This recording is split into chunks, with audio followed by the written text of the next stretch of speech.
Net ball number 1. Quick slant out. And another incomplete pass intended there to number 2, Jake Kenner. Yeah, if you're the Eagles, you have to get up on this defensive play and force the quarterback to make an error.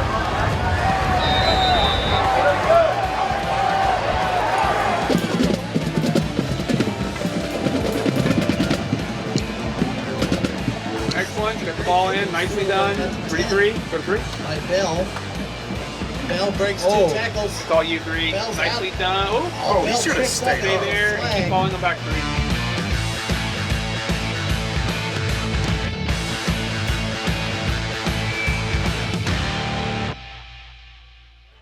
Hello and welcome to Noswinger Field in Germantown, Ohio for tonight's MVCC Game of the Week for week number 6, presented by Kettering Health. It's the Brookville Blue Devils against the Valley View Spartans in the Southwest Buckeye League Showdown. Jared Bergstrom alongside Andy Horton bringing you tonight's call. Andy, why don't you go ahead and introduce us to the Brookville Blue Devils? Well, Jared, the Brookville Blue Devils are coached by head coach Mike Hetrick, and this is his 21st season here with the Blue Devils. So he's had plenty of time to mold this program to his liking. He's had a lot of success here, Jared. So the keys to the game for the Blue Devils. First off, they're going to have to win the battle up front. Jared, they have over 1,300 yards on the ground so far this season. That's 275 yards a game on the ground. So if they continue that, they're going to have success tonight. And also, they're going to have to be smart with the ball. Can't turn the ball over. And they only have 1 recorded turnover so far this season. So they've been great so far, Jared. On the defensive end, they're going to have to stop the running back for the Spartans, Clark. He's been outstanding all season long for them, Jared. And finally, they're going to have to put a spy on Henson. Henson, he's a mobile quarterback. He's very good at what he does, and he's good at distributing the ball to his wide receivers. So they're going to have to watch him and keep a spy on him, make sure he doesn't get out of the pocket, escape on them, because he's very mobile. Jared, what are the Spartans going to have to do tonight to be successful? Well, this is Ken Moyer's first season with the Valley View Spartans. He was a former coach for Dayton Christian for a long time, but he played for the Bengals for about 8 years down in Cincinnati in the late 80s, early 90s on the offensive line. But first, offensively for the Spartans, they're going to have to keep feeding Clark the ball. I mean, in our game a couple weeks ago against the Oakwood Lumberjacks, he had, I didn't even go back and look at the final stat sheet for him, but he had well over 170 yards, I believe, and a couple touchdowns in that game. And then you're also going to have to keep Henson upright. We saw in that game, Henson got rushed out of the pocket a few times early in their first couple drives and took a couple hits. But we saw once Valley View made those corrections up front, Henson was able to stand in the pocket and throw it out to Ferguson and Stidham on the sideline. And then defensively, they're going to have to force turnovers for the Spartans defense. You want to give your defense a break on the ball, give them some time to rest, and then no penalties. We saw in the first couple drives against the Lumberjacks a few weeks ago, they had quite a few penalties that stalled the drives, and also, I mean, getting off the field on third down is another big key for the Spartans. I mean, a couple key two-way players that go both ways, so that one's going to be one to watch out for tonight. But it looks like the band is about ready for the national anthem. We're going to go and throw it down to the field for pregame activities, and we'll be back for your MVCC Game of the Week, week number 6, presented by Kettering Health. All right, here we are just ready for kickoff. Brookville won the toss and elected to defer to the second half, so Valley View will be getting the ball first here on homecoming night. We'll get those festivities done at halftime. But Ferguson back deep to return this one for the Spartans. Blue Devils coming in with a 4-run record. Valley View 3-2 on the season.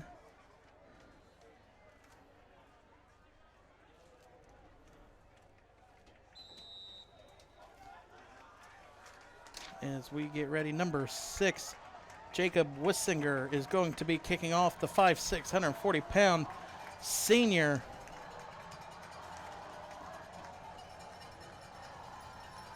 And when Wissinger boots this one away. Ferguson corrals it at about the 13-yard line. Has blockers out in front, but one gets through. That is number 3, Walt Adams, the 5'8" freshman, coming through with a big tackle there in the open field. Really good job there by Adams, just avoiding the blockers and getting right past that first line in behind the blockers. Good stop there.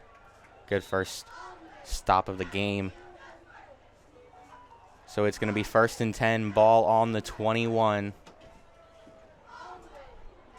Henson in the backfield. Clark to his right. Henson's going to roll to the right. He's going to throw it down middle of the field, and it is incomplete, intended for, it looks like number 2. That is JT Ferguson, sorry. Austin Stidham is number 3. But we'll see both their names called a lot tonight. That's for sure, Jared. TJ Ferguson is an excellent wide receiver, and so is Stidham. They're 2 best options to catch the football. 2nd and 10 here from the 21. You hear the Valley View student section trying to pump this offense up. Henson hands off to Clark. Clark busts through and gets to the 2nd level and will be out to about the 28-29-yard line. About a pickup of 7 or 8 on the gain. That was a great first run by Clark. And Jared, he really kind of exploded. Especially here in the Oakwood game a couple weeks ago. He only had 142 yards coming into that game, and since then, now he has over 400. So he's really taken off since then, as has their whole offense. Clark gets the carry, and he's met in the backfield. First hit by number 24, Sammy Daffler. 6'2", 200-pound linebacker, senior for the Blue Devils, coming up with a big stop on 3rd down there. That's going to be a 3 and out on the first drive of the game, Jared. That's what Valley View did in our game against Oakwood a few weeks ago, and after that, I think they scored on like 5 of the next 7 possessions, so not too worried here as JT Ferguson is on to punt here for the first time tonight for the Spartans. And their offense was just excellent 2 weeks ago. They really exercised a lot of their demons. They almost got blocked by number 25, Owen Ashworth. That's going to be fielded by number 7, Tim Davis, and he's going to be brought down at about the 25. Looks like the first one there for the Spartans was number 27, Hunter Pieski. And Jared, when you look at the stat sheet coming into this game for the Blue Devils, it's really kind of weird. When you look at it, you normally see you'll have one main running back and then a change of pace type guy. These guys have 5 or 6 different backs with 20 carries, so you really never know where it's coming from. But Tim Davis is the main back. He has, I believe, 7 rushing touchdowns this season. Or actually make that 6. He's just been really good, averaging over 10 yards a carry so far. So I would expect him to get a lot of work here tonight. You see number 4, Keegan Murr, 5'11", sophomore, is going to be the quarterback for the Blue Devils. Hands off and gives it right to that is 32. That is Grady Lamb, 5'9", 155-pound fullback junior. And just like that, Brookville gets a first down run on a gain of 11 on the play. And Jared, he is their number 2 rusher. That's his 33rd carry on the season. He has 2 touchdowns and about 210 yards. He's been very good for them. They're number 1 change of pace guy. But like I said, they'll throw just about anyone out there in the backfield, and they've been so effective so far this season. Look at the 3 running backs they have in the backfield. You got Tim Davis, you got Sammy Daffler, and Grady Lamb. And they're all 3 big backs, powerful. They're hard to bring down behind a very sturdy, good offensive line. But I'm trying to think. In the 9 years I've done this, I don't think I've ever seen 3 running backs like that in the backfield. It's a different lineup. It's definitely going to be something to watch out for, how the Valley View defense will attack this tonight under a first-year head coach. But on the other side of the ball, you talked about it before, Mike Hetrick, this is his 21st year. So he probably has this one. His players probably know this from the beginning. As Murs pass is intercepted by Ferguson. Ferguson has blockers out in front. He's at the 40 and pulled down out of bounds at about the 38 by number 24, Sammy Deffler. And normally at the next level, we say that's why they are defensive backs. But in this case, he's also a wide receiver. It shows right there. He's got great hands. He's able to corral that tipped pass, and he's able to pick up a good amount of yards there on the return. About 12 yards. So not excellent return there, and Valley View's going to come back out, and let's see if they go right to Ferguson, as he's kind of been the hot one so far. Targeted him twice on that opening possession. You're going to see Henson. Stidham goes in motion. Stidham gets the end around from the wide receiver spot, and Stidham might get, pushed forward for about a gain of 3 when it looked like he was going to be brought down for about a loss of 2. And Stidham is really one of those guys that a lot of people would say he's #fun to watch. He's a very good player when he gets in space, and he's hard to bring down. He's a tough wide receiver. 2nd and 7, ball on the 35, as the Spartans have great field position. Start the second drive. Capitalize in on this. At least come away with a field goal is a win for this after getting the interception on their first pass attempt of the game. Henson hands it off to Clark. Clark dances through and gets across the 35. He's going to take a big hit. That one, Sammy Deffler. Already called Deffler quite a few times tonight on the defensive end, and that's only the 5th snap offensively. Yeah, he has been all over the place here in the early going. 3rd and 6 here from the 34. And this might be on the cusp of going for it on 4th down if you're the Spartans coming in against a big Southwest Buckeye League rival. You do not want to leave points on the field, especially this early in the game. Clark gets the carry. Clark gets the carry, and he will be across the 30, and that one will be close. It looks like about a yard short, but a flag comes in, and it looks like it's going to be a face mask the way Clark's head was jerked down. Tough running there by Clark. An excellent shot there by our field camera tonight. And a good job on the call there from you, Jared. I didn't see the face mask at all. I didn't either, but I'll give a shout out to the Valley View huddle. You really like to see that strong block out there by Austin Stidham, really helping create the edge there. As you saw on the MVCC Kettering Health replay. That's going to take it all the way down to the 16. A huge penalty there for the Blue Devils. Oh, actually, sorry, the 14. So it's going to be first and 10 from the 14 as they're in the red zone. Henson back to pass, throws it out to Stidham. It's hauled in, but tackled first by number 21, Dalton Starnes. And then Sammy Deffler and Owen Moaning comes in and cleans up the tackle. Gain of only 1 on the play. So it'll be 2nd and 9. 7.5 minutes left here in the first quarter of our MVCC game of the week, presented by Kettering Health. And so far, this Blue Devils defense has done a pretty good job, not really giving up much. The penalty, really the only thing. Henson rolls to the right, throws it in the end zone, and it is tipped and almost comes down with it is Stidham. Or no, actually that was number 32, Jedrick Lynch. And also JT Ferguson was also in the area once again. Talk about a ball hawk. I think it was intended to him, and you saw, I believe it was number 7. It might have been Tim Davis that I think tipped it. But it's going to be 3rd and 9 here at the 13. Henson in the backfield. Clark to his right. Henson's going to roll to the right. Has Clark out in front of him for blocking. Clark doesn't get the block. And Henson's going to be tackled in the backfield for a big loss by number 21. And Henson is going to get Dylan hit Starnes. hard on the play. And I'll tell you what, Jared, you really cannot afford that from your young quarterback. He had a lot of indecision there on the play. He looked like he kind of wanted to run out of bounds, looked like he wanted to run, looked like he wanted to throw. He didn't know what he wanted to do. And because of that, he got popped. And he almost fumbled that. It was like his knee was barely down before that ball came out. Yeah, if there were challenges in high school football, I would expect to see one right there. Well, I mean, we can take a look at it if we have a replay advantage of that. It's going to be a field goal opportunity here.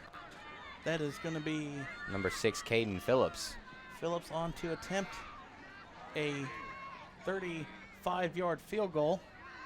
Snap's good, hold is good, kick is up, and it has the distance, and it's good. And Phillips puts the Spartans on the board first with a 35-yard field goal. And that one just kind of floated through I the air. That thing was going so slow.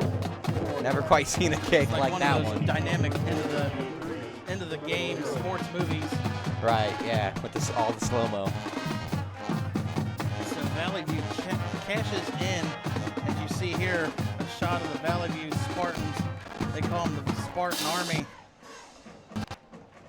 So we're going to see how does Brookville respond here after the turnover. I mean, I guess as long as you don't come out and throw an interception on your second possession. And here. Jared, we were kind of talking before the game that I kind of wanted to change the keys to the game. Don't make it, don't Be turn the smart with ball the ball. over. And then, good decision by you to keep it with hang on to the ball because I mean, even if It's a you, bad start. if you throw a interception here, I mean, as long as you don't do what Joe Burrow did last week, I mean, 3 straight interceptions. man, he's On 3 one possessions. heck of a player, but Yeah, that was a rough go-around for him last week. And that Bears defense is absolutely absurd. Those guys up front, Eddie Golden and Khalil Mack. Hard day for Joey Burrow.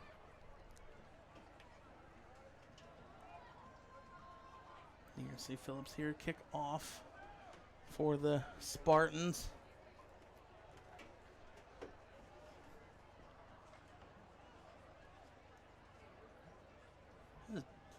Definitely taking their time with this one. I mean, long pause here between the field goal and now kicking off.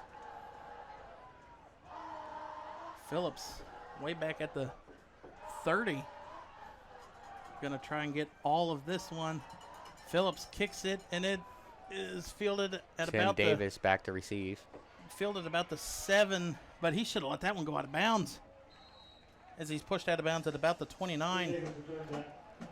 And I would definitely agree, Jared. Get yourself even better field position. But that was a nice return as it was. Right there. I mean, Davis could have let it go out of bounds and start about 4 yards more from where they're at now out to the 35. Caden Sears was the first guy to get there, but was unable to bring him down. It was a nice run there by Davis.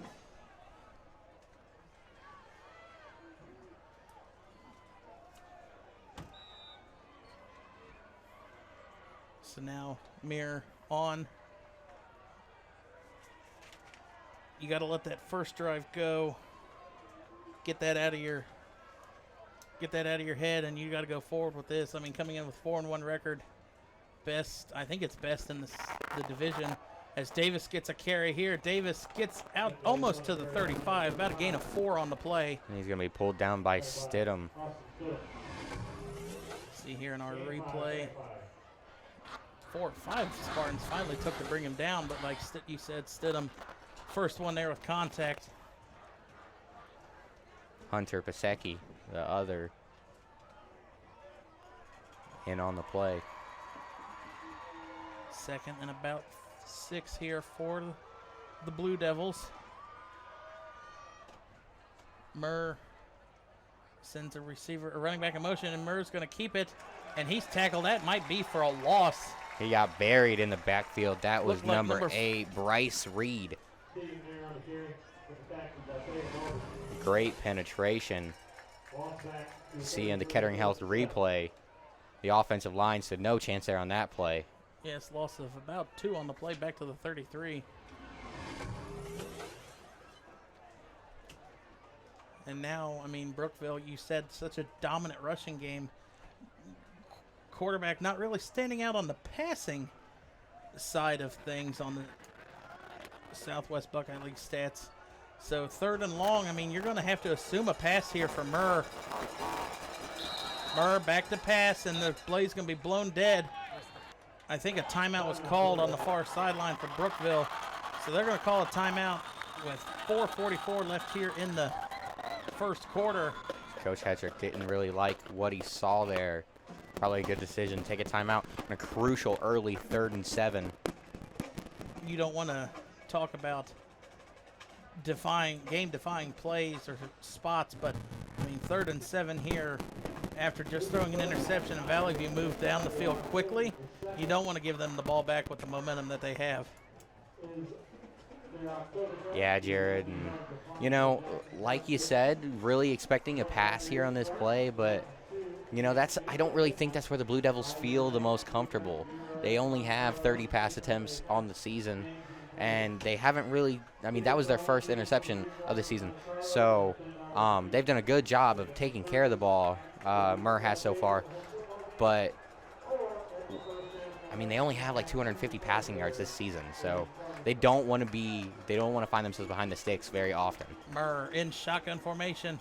Davis in motion. Davis fakes the end around. Murr going down the middle of the field, and it is hauled in by number 25, Owen Ashworth. And he's going to come down inside the 10. Let's see if the refs say he was. Then the refs say he was down. The back judge signaled that he was down already. And that's a heads-up play. I mean, that ref was not right on the play. So, I mean, heads-up called there to see if he was down. It's a great play there by Ashworth, and a very good play design there by Hetrick, exactly, as they faked with the play action, and then they had a wide-open receiver down the seam. Brookville has issued their sideline warning. First and goal at the 5, but let's take a look at this replay and see if we can see. I mean, how did Ashworth get that wide open? It definitely a collapse in the Valley View. Well, and you know, we've kind of talked a lot about the Blue Devil running game so far. And Lamb, that's going to be a touchdown, I believe, Jared. Lamb looks going like to come down at the 1.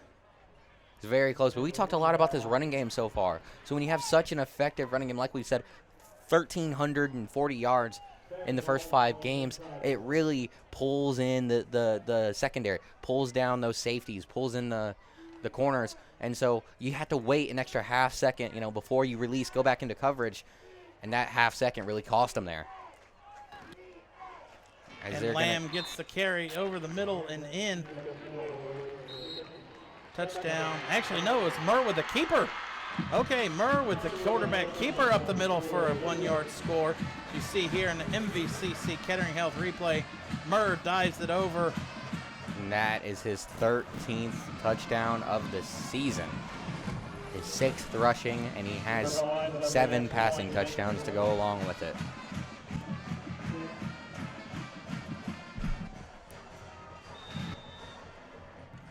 On the kick here, looks like it's number 6, Jacob Wissinger. His extra point is up and is good, and the Brookville Blue Devils take the lead 7-3 with 3:44 left here in the first quarter of our MVCC Game of the Week, presented by Kettering Health. Now, how does Valley View respond to this? Last time we were here, we never saw Valley View having to come back from being down on the field or down on the scoreboard. Yeah, they just completely dominated Oakwood when we were here a couple of weeks ago, Jared. And this is a very good offense. You know, they can mix it up. They can throw the ball a lot, but they also have a very good running back. We've talked about their 2-star wide receivers and Austin Stidham and JT Ferguson. You know, I would expect a heavy dosage of the two of them, along with Jacob Clark, get this offense in gear. And you know, when we were doing our notes and stuff for this game, if anyone would have told us that, you know, we were gonna see 50, 60 points put up, and it was gonna be a high-scoring, very competitive game, it wouldn't have surprised us. Watching what these two offenses have done so far this season, it's been very impressive. As we get ready for the kickoff.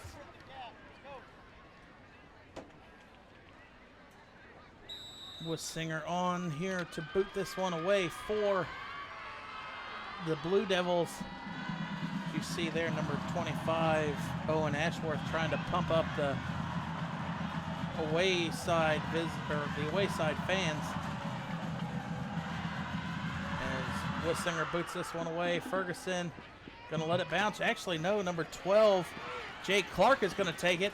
Clark has blockers out in front. Clark is tackled initially by number 13, Sam Fullenkamp.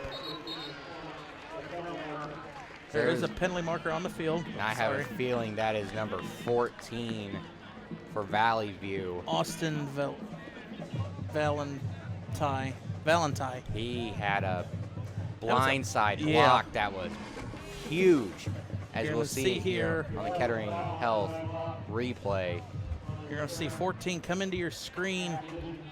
Right at the end. Right here. Oh, no, actually, that's number 11, Braden Gibbs.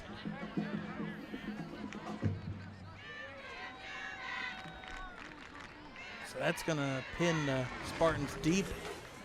I think that's a half distance to the goal penalty from where it was at, and that was inside the 15. So that'll put them at about the 12, maybe? That's look like where they're lining up. And Jared, penalties have really hurt the Spartans all season long. Really, the reason why they lost their Milton Union game, they had 3 touchdowns called back on penalties, something that you just cannot afford. Saw a great sideline shot there right from there. The sideline cam. Clark gets the carry. Clark bounces it to the outside. Blocked there on the edge. Clark stays on his feet, and Clark is going to be pushed back by number 34, Mason Starnes. That was hard running there by Clark as he got a block from Troy Hypes. And it took about 4 or 5 people to finally bring him down after bouncing off 3 or 4 would-be tackles. He's a strong runner, Jared, and he really gets a lot of yards after contact. It's hard to bring him down. Always takes an extra body or two. Now you hear the Valley View home side trying to pump it up. Henson back to pass, throws it on the outside and incomplete, intended to number 33, Micah Valentine on the sideline. If you see here, it's going to be 3rd and about. All right, the PA announcer moved in my way. Going to make it a 3rd and 1. 3rd and 1. Like to maybe focus on our sideline cam because this one's going to be a handoff to Clark up the middle. I can almost guarantee it. Here we go. You're going to see it right on the field level. Clark actually is going to pull it out and pass. Henson completes it to Stidham for a first down play out across to the 25. And Stidham out there making another nice play and almost is able to get away from another tackler. Not quite. I had the perfect director right there. I had it, and then they pull it out and pass it on a quick wide receiver screen. It's Tim Davis in on the stop. Star wide receiver does a lot on the other end for him as well. Wide receiver, running back, he's done it all. Fielded a kickoff as Clark gets the carry up the middle, brushes off 2 tackles, and is finally brought down by number 32. That's Mason. Make it Grady Lamb. Mason Starners. Or sorry, Grady Lamb, yes.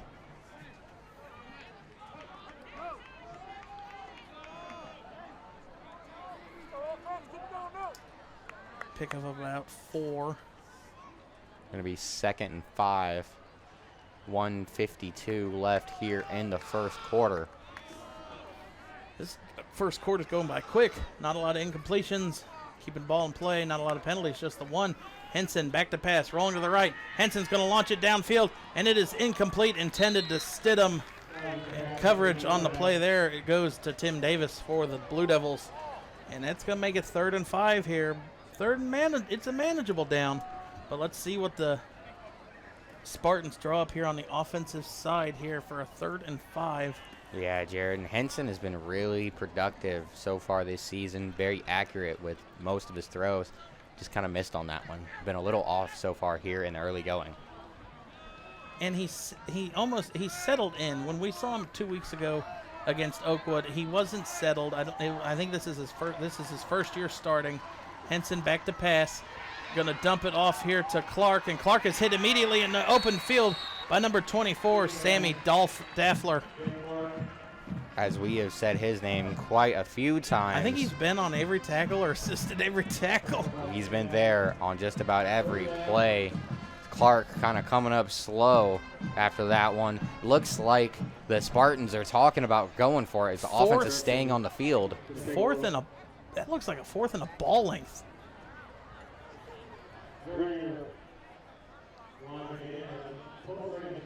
They're going to bring in the chains and measure this one. This one's going to be close.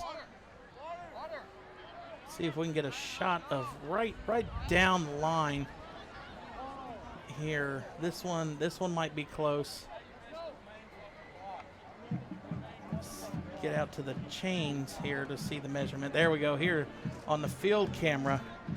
And this is going to be the angle to see if the Spartans are going to keep it. And that one is enough for a first down for Valley View. As I got it by about a whole nose of the football. Yeah, it looked closer on the field than what they had it as, but I mean, that one's about 3 or 4 chain lengths, not where they set it. Excellent angle there from our sideline cameraman and all these camera people from the interactive media class at Kettering Fairmont High School, helping us out all season long. So on the first down, right halfback screen there, Clark's going to get the carry. Clark bounces off 2 tackles, stays up on his feet, and is finally wrestled down. Ball looked like it might have come close, but I think Clark was spun around after a gain of about a hard-fought 9. And when you look at the Kettering House replay, talking about hard fought, Jared. Well, let's just count it here. I mean, 1, 2, 3, 4, 5, 6, 7, 8, 9, 10 different people touch him before he's finally brought down. I wish we kind of had that ESPN Sports Center counter. We can put all the dots on there. Yeah. But, I mean, 10 would have filled up the screen. And Clark's going to get the carry up the middle. He'll have the first down run. And he's still on his feet. Yes, this guy my goodness, does not want to go down. You said hashtag fun to watch. This is hashtag Punisher. I mean, he's not going down, and he's not very big at all, but he's the one lowering his head to create the contact. Yeah, he's been a tough runner here in the early going. He's 5'11", 195. And he's using every bit of that 195 to throw his weight around to stay up. That was such a tough run. He didn't want to go down at all. Got hit, had 1 foot tied up, and was up on hand and Clark's foot. going to get the carry to the right. Makes that one miss. Oh, and the ball. And they're going to take it right away out of his hands. That's number 32. Lamb, and Lamb's going to have himself a strip sack fumble return for a touchdown. I believe there is laundry on the field, Jared, so we will see what happened. The flag came out, but it was in the area of holding. And all you can say is, wow, by Grady Lamb. We talk about the great start for... But, I mean, here you see in the replay, Lamb comes off his tackle. There's the holding right there. And Lamb just rips it and takes it away. And nobody else is back there to even, I mean, you don't see that. And even in the NFL or college, just the strip sack return to the house. There's a beautiful return there by Lamb. We've talked about how Clark has had such a good start, strong start to the game, and he's been so good since the Oakwood game. That one of his few mistakes here in the last 3 games. I mean, you don't even call that I wouldn't call that a mistake. I mean, he had the ball. It was up in his chest. I mean, Lamb just wanted that one. As that was blocked by Stidham. What a play. As Stidham erupted through the line. All right, so we have a strip sack, a blocked extra point. We'll see what else we can get off the bingo board here tonight. As we're going to take a look at it. At the return here by Stidham. I mean, here, Clark has it, and Stidham, I mean, he just rips that one away. Granted, being spun around, you don't really have your bearings of where you're at on the field, but, I mean, if we can go back and look at that extra point block, that is even bigger. I mean, that definitely changes the scoring now here. I mean, Valley View can go for a touchdown and just go for the extra point and not have to worry about catching up with a 2-point conversion or something. So it's definitely a missed extra point changes how this is going to go. I mean, that could make Brookville go for 2 on their next touchdown. What an eventful first quarter, and we still have 9 seconds left. We could see a kickoff return for a touchdown. You don't know with how this game has gone so far. And, yeah, like you said, Jared, most of our games, specifically this season, have started really slow. We've gotten much more exciting in the second half. We're coming along here. And look at that. I mean, Brookville has a decent student section, about a 35-minute drive for them as Wissenbinger fields that one, or kicks it, fielded, hold to the outside. Ferguson has the call. Ferguson pushed out of bounds at the 50, and oh my goodness, with 1 second left, it's still not over. And half a tick left on the clock, and someone almost called something amazing. Well, if I would have done that, I'm buying a lottery ticket on the way home. It's a great return by Ferguson. Really good blocking there. Number 8 had a huge block. Bryce Reed helped him get out past the 50-yard line, and that is exactly what the Spartans needed. Help get them back in this game. Just something to fire this offense up. And Ferguson, I guess, is going to be the one to do it. He had the interception, and he had the big return here. Henson in the backfield, back to pass, looking, and it is hauled in by Stidham at the 45 and tackled at about the 40, inside the 40 down to the 39. And that is how, by Keegan Murr. That is how the first quarter will come to an end. Brookville leading 13-3. But, I mean, you're going to have to watch this one to the end, because this one's definitely going to be an interesting one. Yeah, we got a couple of teams here, Jared. Each of them scoring the mid to high 30s almost every week, especially when their offenses are clicking, and it seems like it's going to be one of those nights. Definitely quick one there. That one didn't even take 30 minutes of time in normal time off. Perfect night here for football as we enter the fall part of our season. There's a shot of, I think the Valley View cheerleaders section is bigger than the Valley View band. There's like 40 cheerleaders on the sideline. Almost got as many cheerleaders as they got football players. Definitely a smaller Valley View squad that we've seen in the last few years. A lot of players playing both sides of the ball now, but I've never seen that many cheerleaders. Yeah. I wonder if the Powder Puff game is interesting.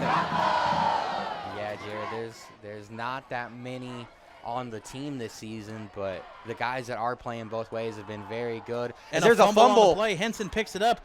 Henson eludes 2 tackles and finally gains about 1 on the play, actually. And Clark has had a rough couple plays. That was a mishandle on the handoff. Not sure whether that was supposed to be a handoff or whether that was supposed to be play action. Looking at the Kettering Health replay. But look at Henson. The awareness to pick it up and still turn nothing into a 1-yard gain. Going to be ball on the 39. Second and the scoreboard says 10, but they gained about a yard. Henson back to pass. Henson airing it out to the far sideline. It is hauled in by Ferguson. Ferguson makes one defender miss and tackled at about the 21 by Davis and Ashworth for the Blue Devils. Valley View offense is now back inside the 25. Marching their way down the field. Another really nice gain there by Ferguson.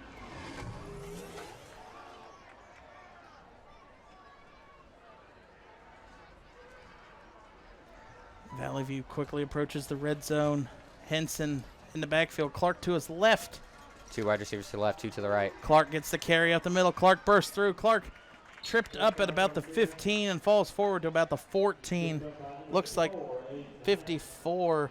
Aiden Heimer with a tackle there. Gain of about 6 on the play. We 2nd and 4 at the 15.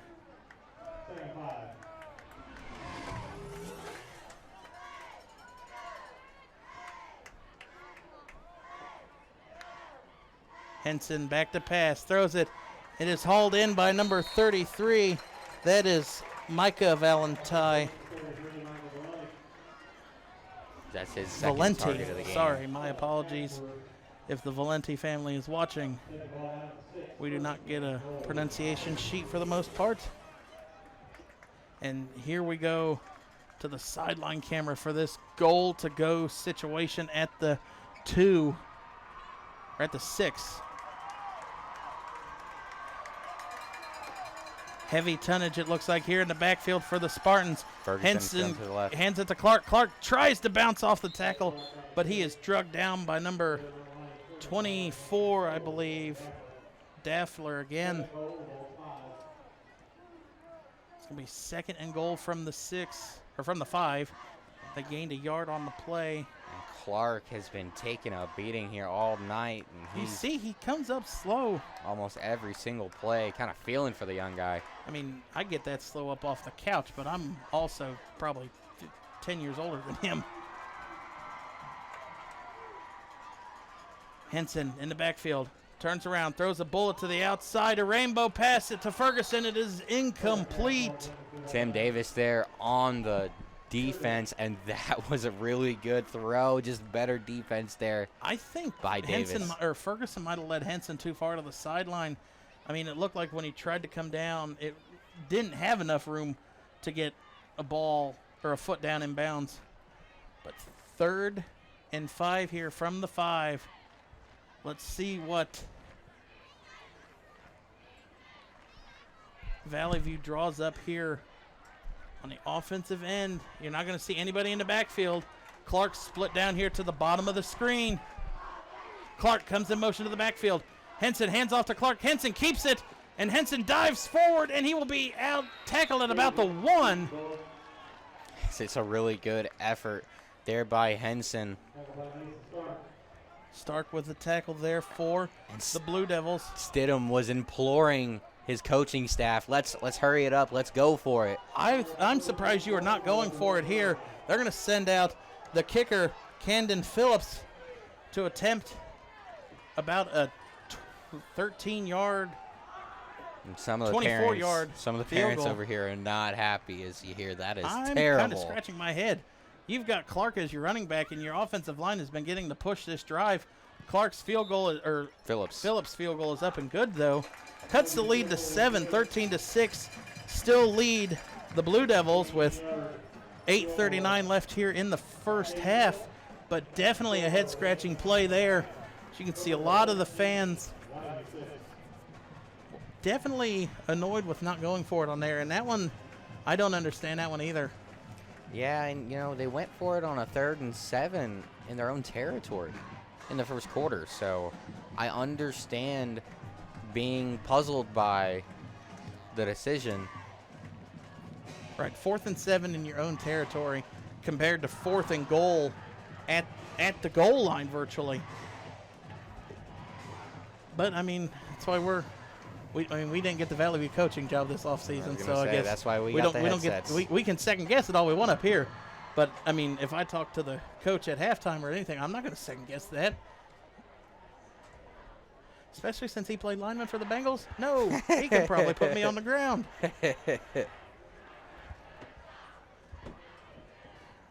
Valley View here to kick off. Yeah, I would say 90% of the time, 4th and goal at the 1, you go for it. Because worst case scenario. It's 1st and goal or 1st and 10 for them at their 1. Yeah, I was going to say, you got 99 yards.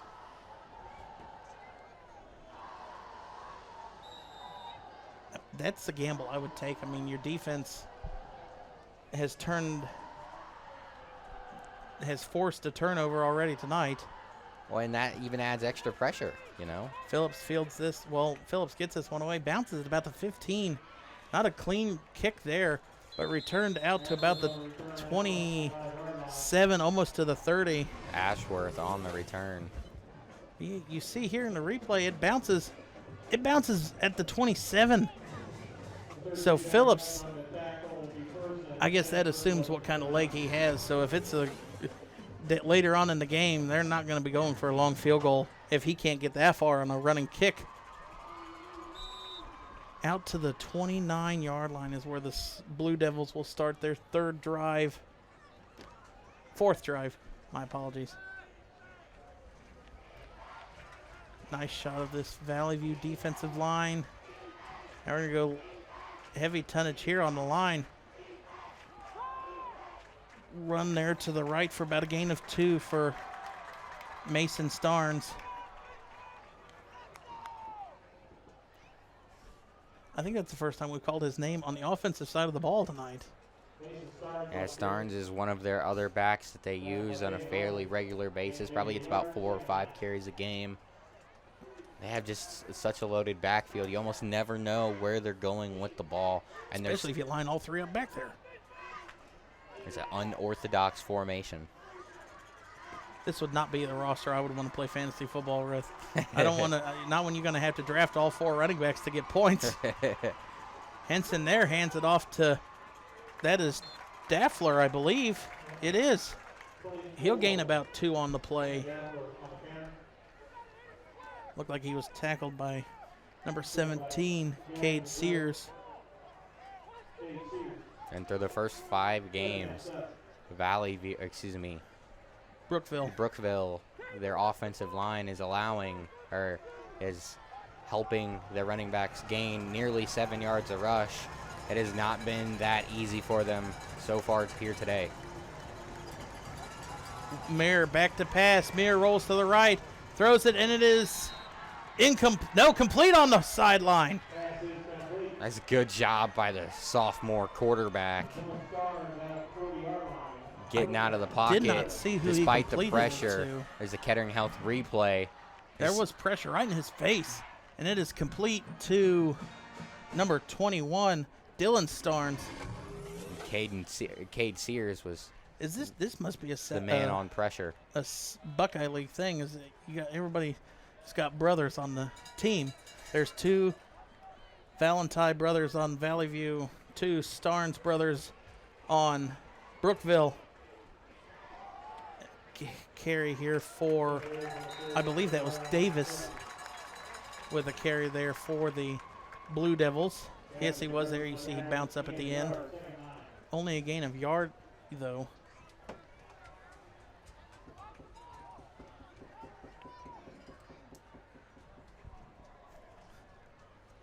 So 2nd and 9 here for the Blue Devils. This one back and forth. It's like it's a Friday night slugfest here. Each team's taking body blows.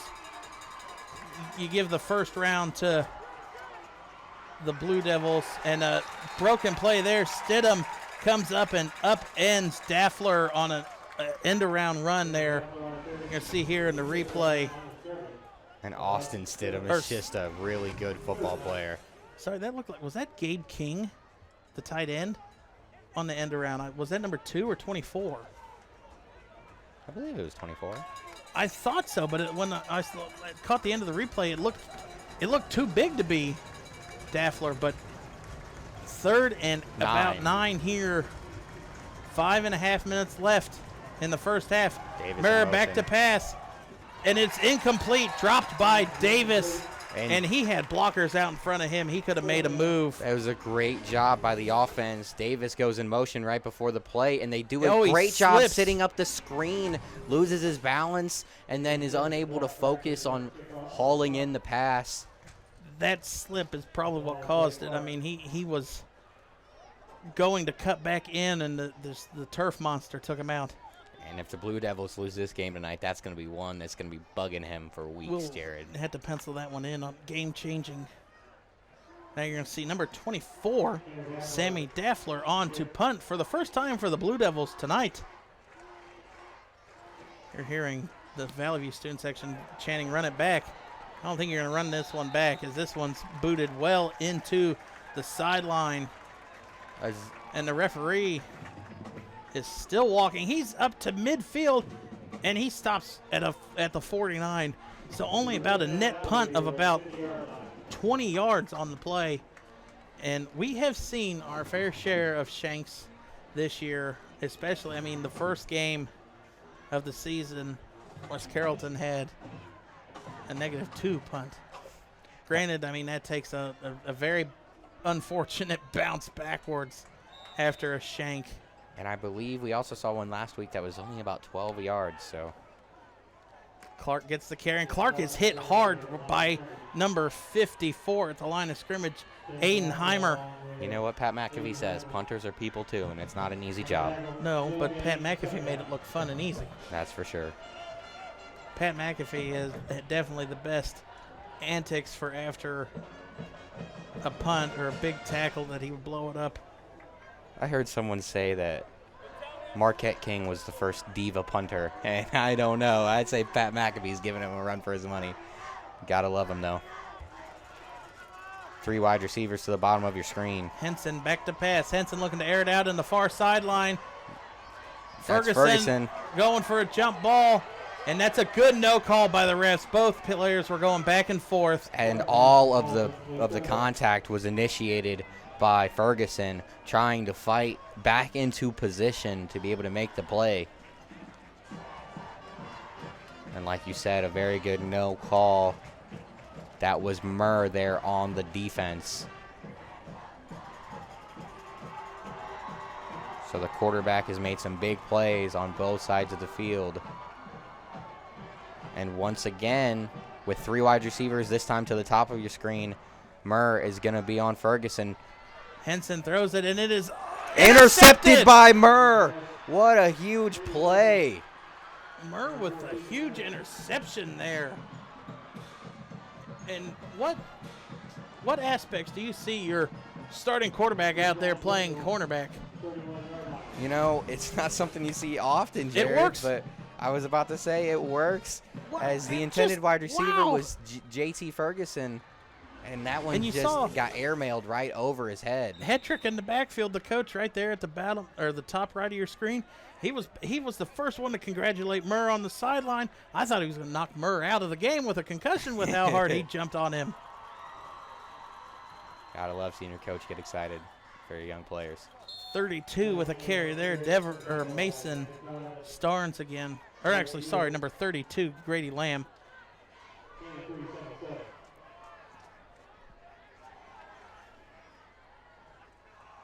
Gain of about 3 on the play.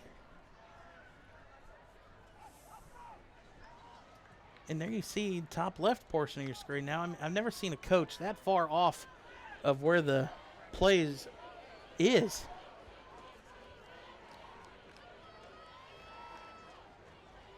Every coach just likes a different vantage point.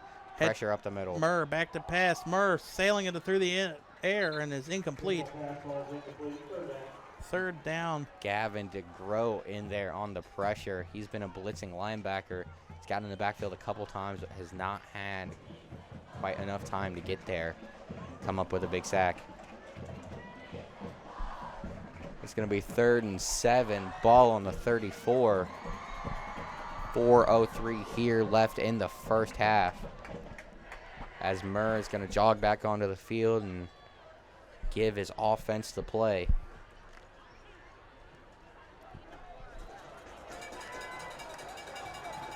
Murr under center. Going with a heavy package. And not a false start.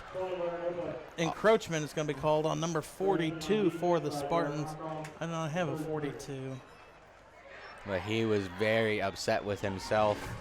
As you'll be able to see in the replay, he starts beating the ground.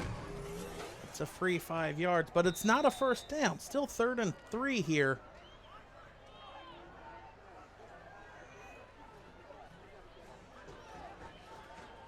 As Murr comes jogging into the picture there with the play.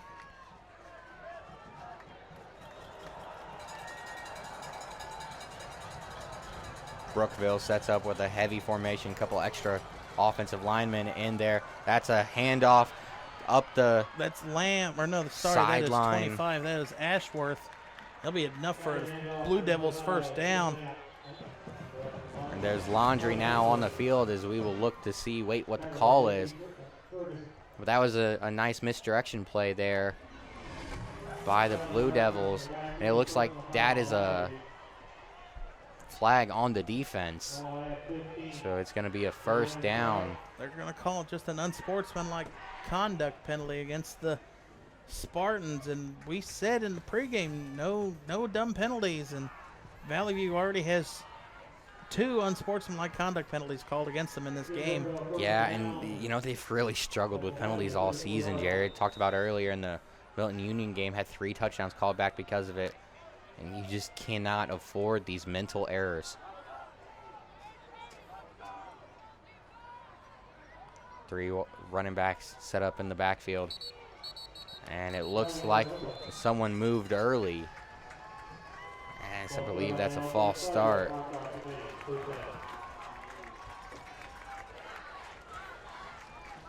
False start card against the Blue Devils will back them up.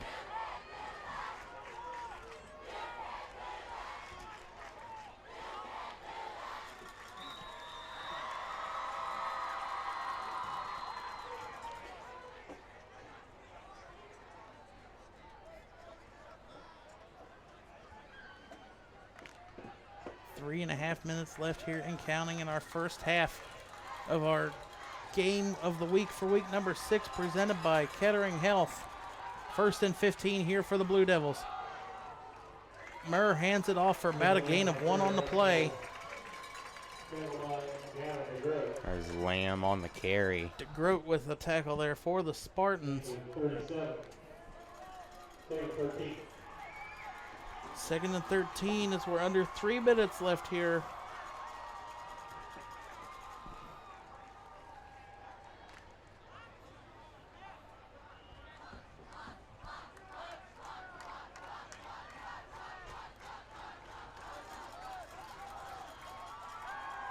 Murr back to pass. Murr throws it to the outside and is hauled in. What a catch for Ashworth off the tip. And Brookville walks it in from about 20 yards out, untouched for Ashworth, his 2nd touchdown of the game. And Jared, I think the last time I saw anything like that was back in 2014 when the Bengals were playing the Broncos and Jeremy Shockey caught a touchdown off of a very similar deflection.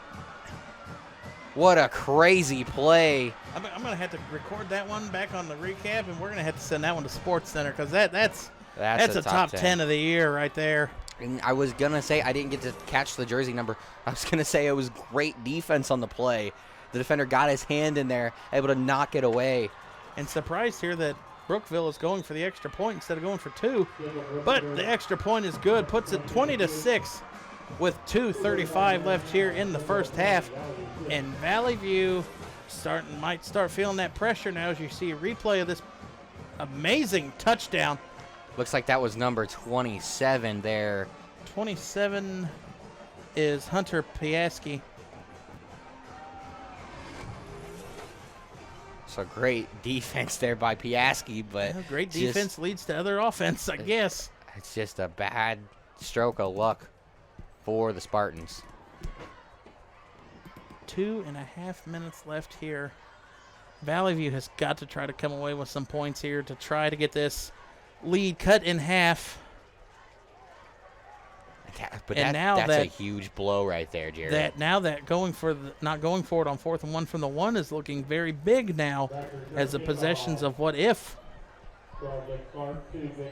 Could possibly be a 10-point game right now. Instead, it's a full 2-possession, 14-point game.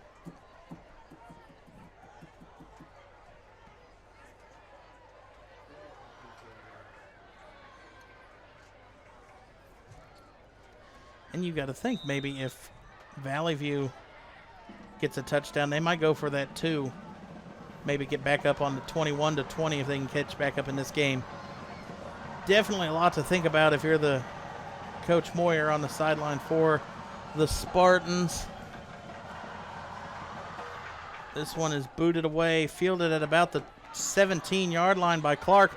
Clark has blockers out in front, stays on his feet, and wisely wraps that up with 2 hands and gets across the 35 out to the 39. Vincent Brookshire was being pulled along the ground there by Clark. He is such a tough runner.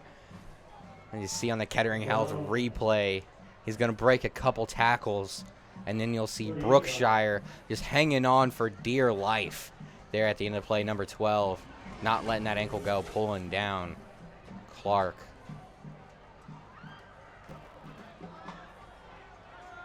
It's a ball on the 38. 2:29. 3 wide receivers to the bottom, 2 to the top. Henson throws it to Ferguson on the outside. Ferguson blockers in front, tiptoes along the sideline. And Ferguson, he's going to be gone. He's got foot speed, and he's a great wide receiver, just making it look easy there, Jared. The wide receiver screen was plenty there. He got good blocking there by his other wide receivers, and he, like you said, tiptoes down the sideline, and great speed on the play.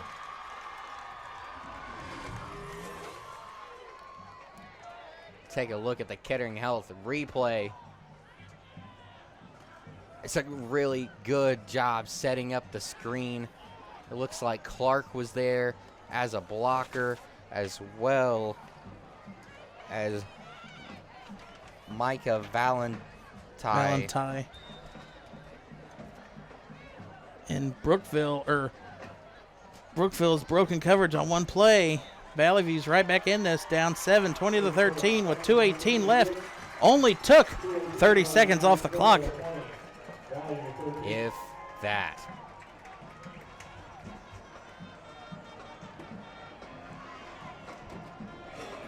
It was only 11 seconds for that quick touchdown. As you see it again, just a really good setup. Number 32, Jedrick Lynch, was the other wide receiver who was able to get out there, throw a good block.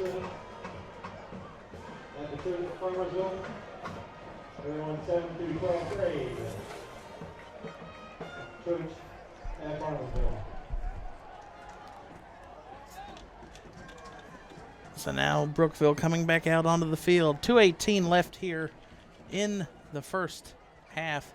Definitely a lot of time to work with. 2 timeouts for the Blue Devils.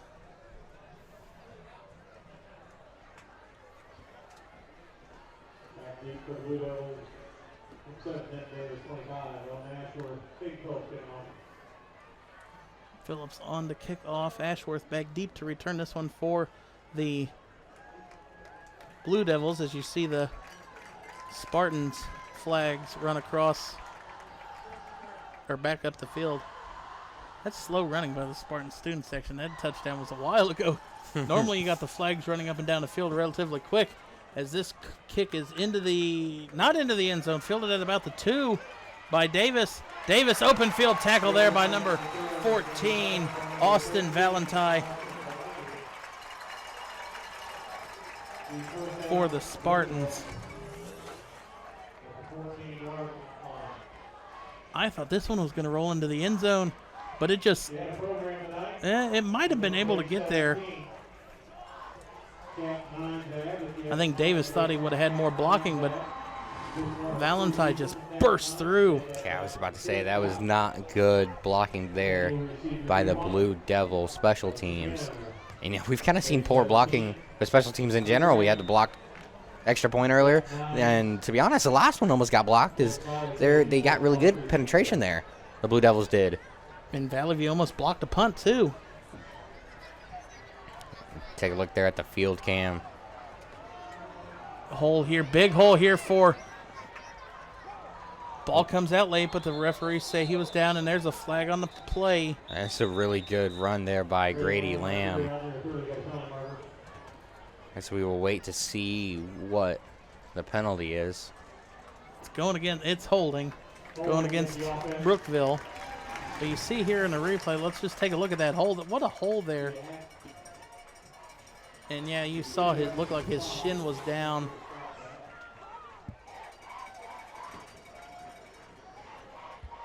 So that's going to take it inside. Well, the referee hasn't spotted the ball yet.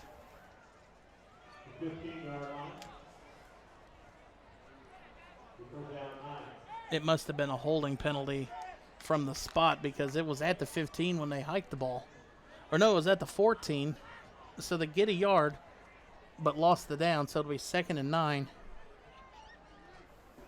I think the refs are confused. No, this should have been. The ball should be on the 9.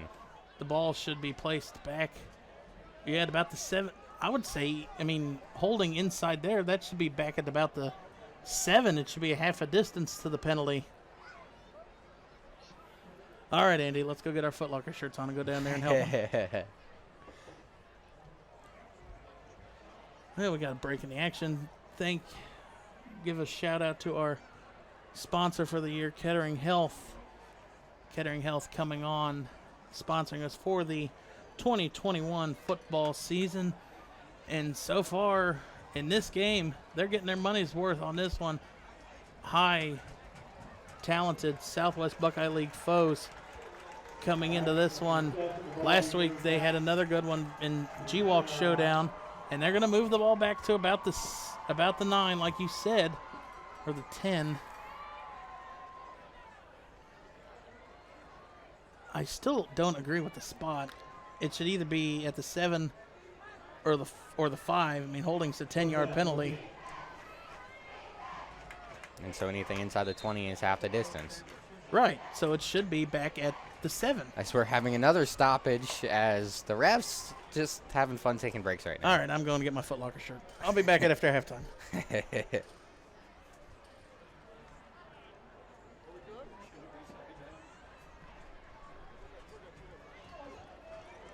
So, yeah, it looks like they're correcting the down, maybe.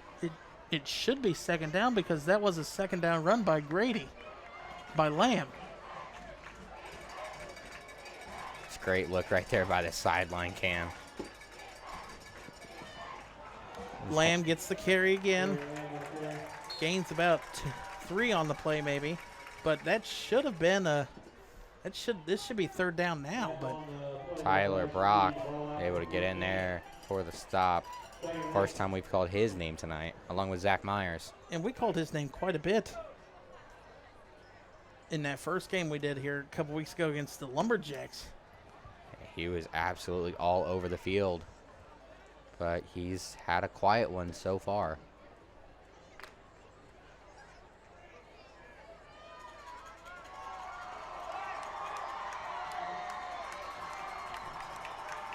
Second and 8. And now you see here, that is number 2? Oh, 24, Daffler with the carry. And now officials are going to stop play. Actually, Valley View's going to call timeout. Third and about 4 with a minute 1 left here in the clock, or on the game clock. Valley View with 2 timeouts left after this. I mean, you would assume Brookville might run it just to keep the clock going or make them take that timeout. Valley View could get decent starting field position as Daffler did not punt the ball well this last time.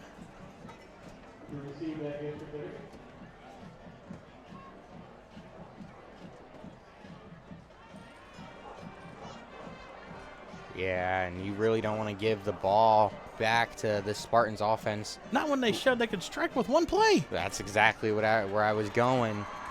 They scored in 11 seconds. Just give them, we'll say even if they call the timeout after the punt, give them 55 seconds and they could make you pay.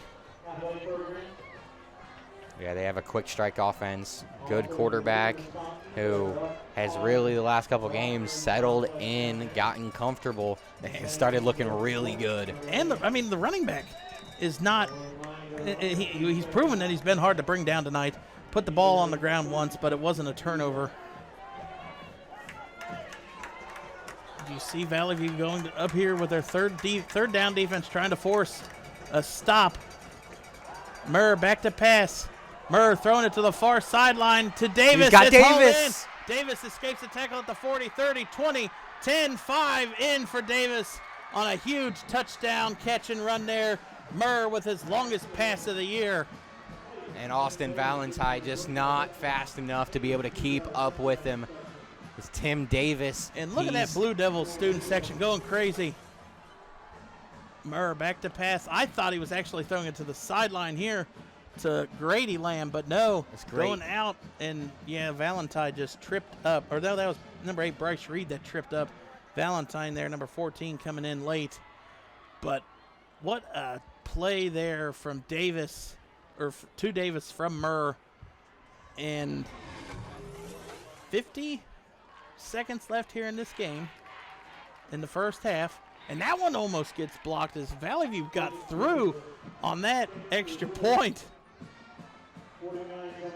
But 27-13, back to a 14-point game.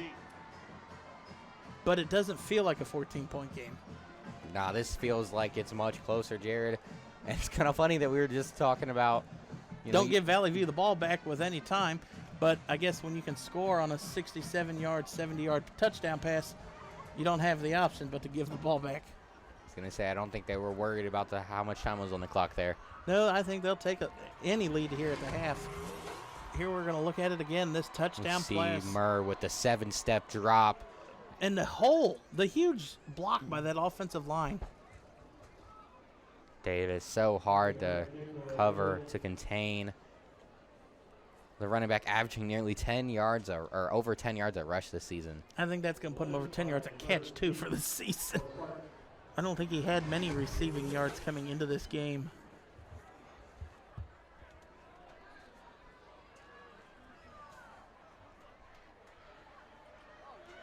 Brookville on to kick off here. 49 seconds left, up 14, but Valley View 2 timeouts and the ability to go and score just as quickly as Brookville just did.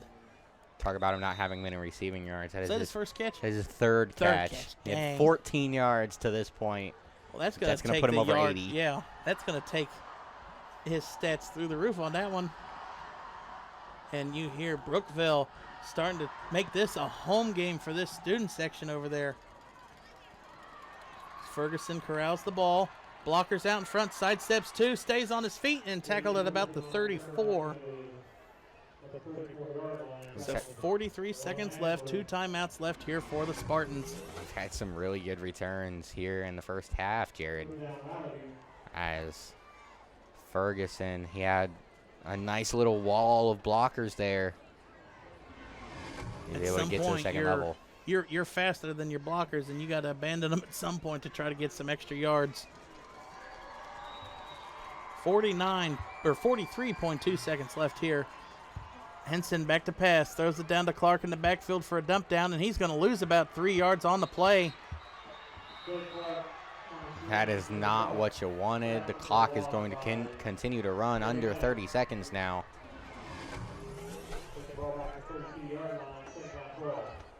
And it kind of looks like Valley View is going to be happy. Valley View's going to be content going into this one with the half.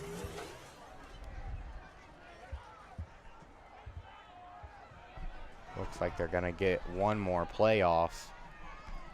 Henson rolling to the left. Henson going to tuck it and run. Going to have the first down run. Henson moves out across the 50, but at time going to run out on that one. Valley View tried to make it interesting on the last play, and that's going to do it for the first half. 29-13 lead, or 27-13 lead.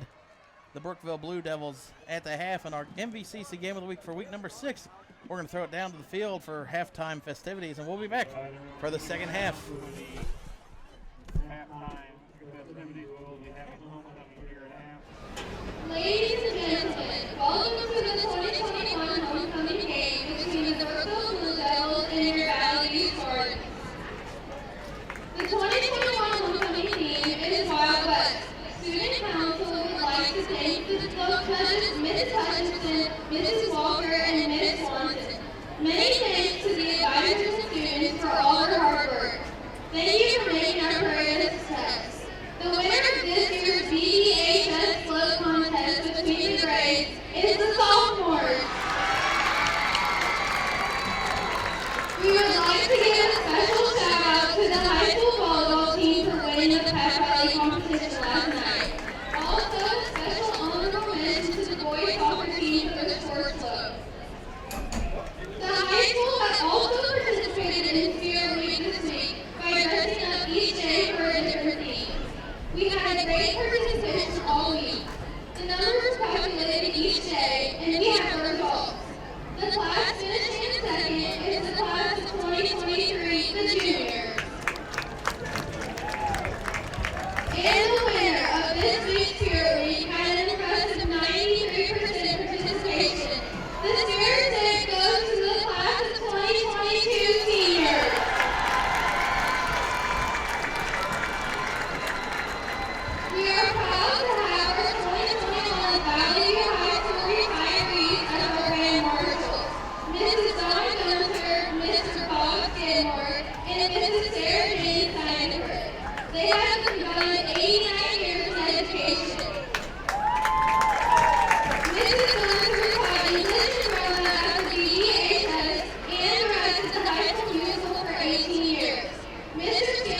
to begin the homecoming ceremonies. Starting the procession is our 2020 homecoming queen, Meredith Metcalf, escorted by 2020 homecoming king, Lucas Lynch. Meredith is currently attending Federal College Medical Arts, majoring in occupational therapy. Lucas is attending Tiffin University, majoring in exercise science. He is also a member of the Tiffin Winter and Spring track and field teams. Thank you to both Meredith and Lucas for coming back to help us crown this year's royalty.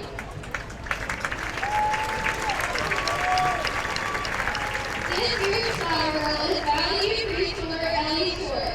Ellie is the daughter of Brad and Alyssa Short. Alyssa is a 2006 graduate of Valley High School. Ellie loves camping, fishing, soccer, and playing dress up. She wants to be a dentist when she grows up. The first round bearer is Valley kindergarten Malachi Rolls. He is the son of Zach and Jenna Rolls. Jenna is a 2006 graduate of VDHS. Bearer is Valley kindergartner Hudson Henry, son of Stephen and Alyssa Henry. Stephen and Alyssa are both 2005 Valley graduates. Hudson loves soccer, basketball, kayaking, and roller coasters. He wants to be a lineman like his dad when he grows up.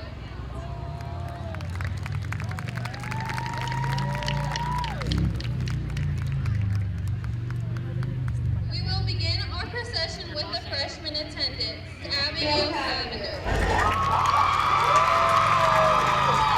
Daughter of Sean and Gladys Cavender. Her activities include cheerleading and FCCLA.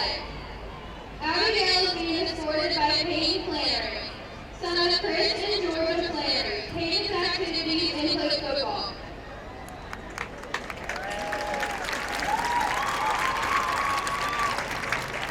The second freshman attendant is McKenna Smith, daughter of Brad and Marcy Smith.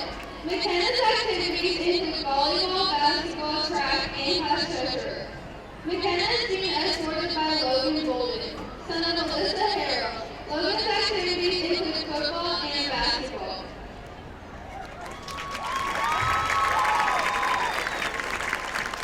Now, for attendant is McKenna Lane, daughter of Justin Lane and Sherry Kinsey. These include FCCLA, Interact, Soccer, and Student Leadership Club. McKenna is being escorted by sophomore Landon Lara. Landon's activities include football, basketball, and baseball. The second sophomore attendant is Kennedy Underwood, daughter of Eric Underwood and Alicia Bush. Kennedy's activities include varsity volleyball, varsity track, interact, and FCCLA.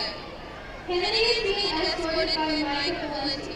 Micah is the son of Michael and Angie Valenti. Micah's activities include football, basketball, and track.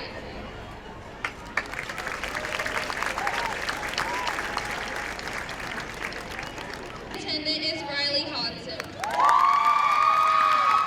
daughter of Shane and Michelle Hodson. Riley's activities include class president, varsity soccer captain, varsity basketball, track, FCCLA, Interact, Ohio Energy Project, National Art Honor Society, We Like It 4-H, 2019 and 2020 Homecoming Court.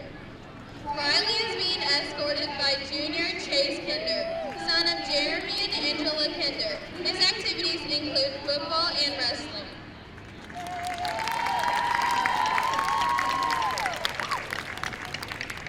The second junior attendant is Ellie Reed,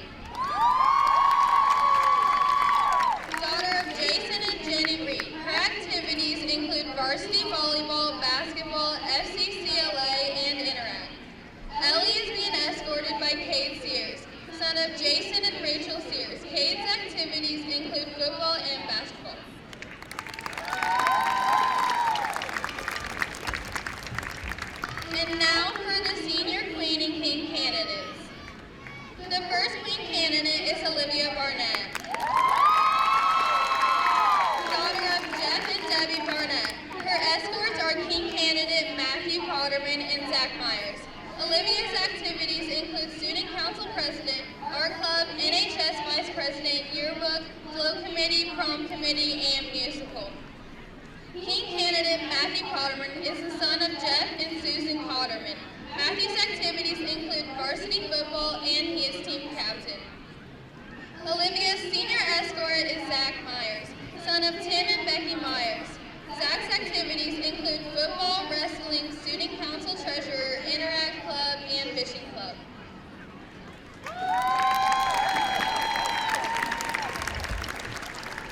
The next Queen candidate is Kate Berry, daughter of Andy and Emily Berry. Her escorts are King candidate Maddox Cradleball and Joseph Barnett. Kate's activities include National Honor Society, FCCLA, choir president, symphonic band vice president, pep band, marching band, and the musical. King candidate Maddox Cradleball is the son of Chad and Jennifer Cradleball. Maddox is involved in varsity football cheer, bowling, track, Sparty, Interact, Art Club, FCCLA, National Honor Society, Yearbook, Flow Committee, Valley View School Board, and he is the senior class president. Sorry, Maddox. Senior escort Joseph Barnett is the son of Patrick and Christine Barnett. Joseph is involved in marching band, symphonic band president, pep band, choir treasurer, musical, academic team, class officer, and tennis.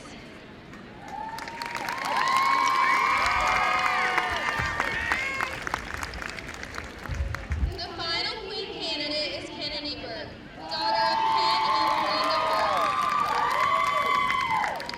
Kennedy's escorts are King candidate J.T. Ferguson and senior Tyler Brock. Kennedy's activities include president of FFA, NA officer, student council secretary, and Interact. King candidate J.T. Ferguson is the son of Chad and Amy Ferguson. Senior escort Tyler Brock is the son of Kevin and Leah Brock. Tyler's activities include football and National Honor Society.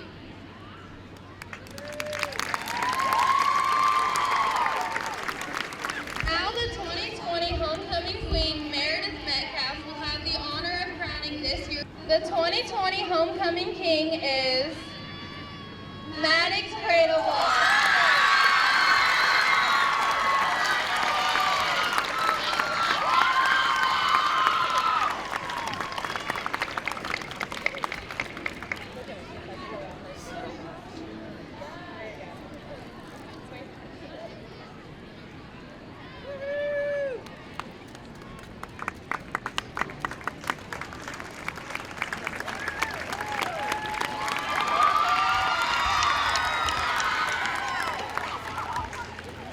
The 2021 King will crown his queen and present her with a dozen roses. The 2021 Homecoming Queen is Kate Berry.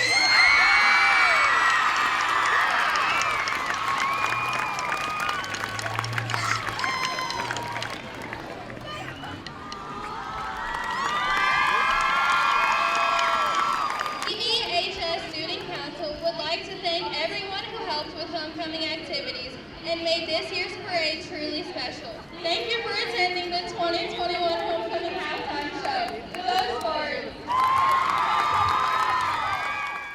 All right, ladies and gentlemen, welcome back in to Germantown, Ohio for tonight's MVCC Game of the Week, week number 6, as we have the Brookville Blue Devils versus the Valley View Spartans in what has so far been a high-scoring contest.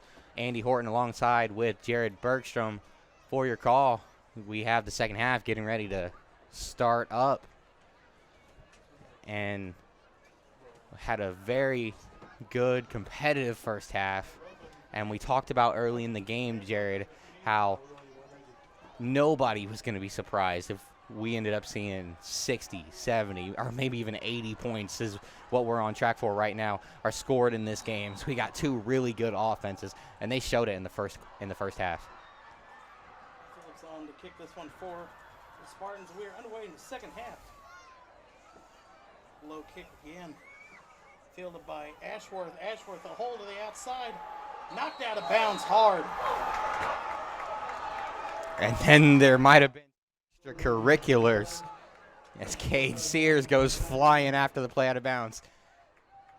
I'm surprised there wasn't contact to the helmet called with that one. Yeah, that's kind of what I saw, Jared, but we don't wear the stripes.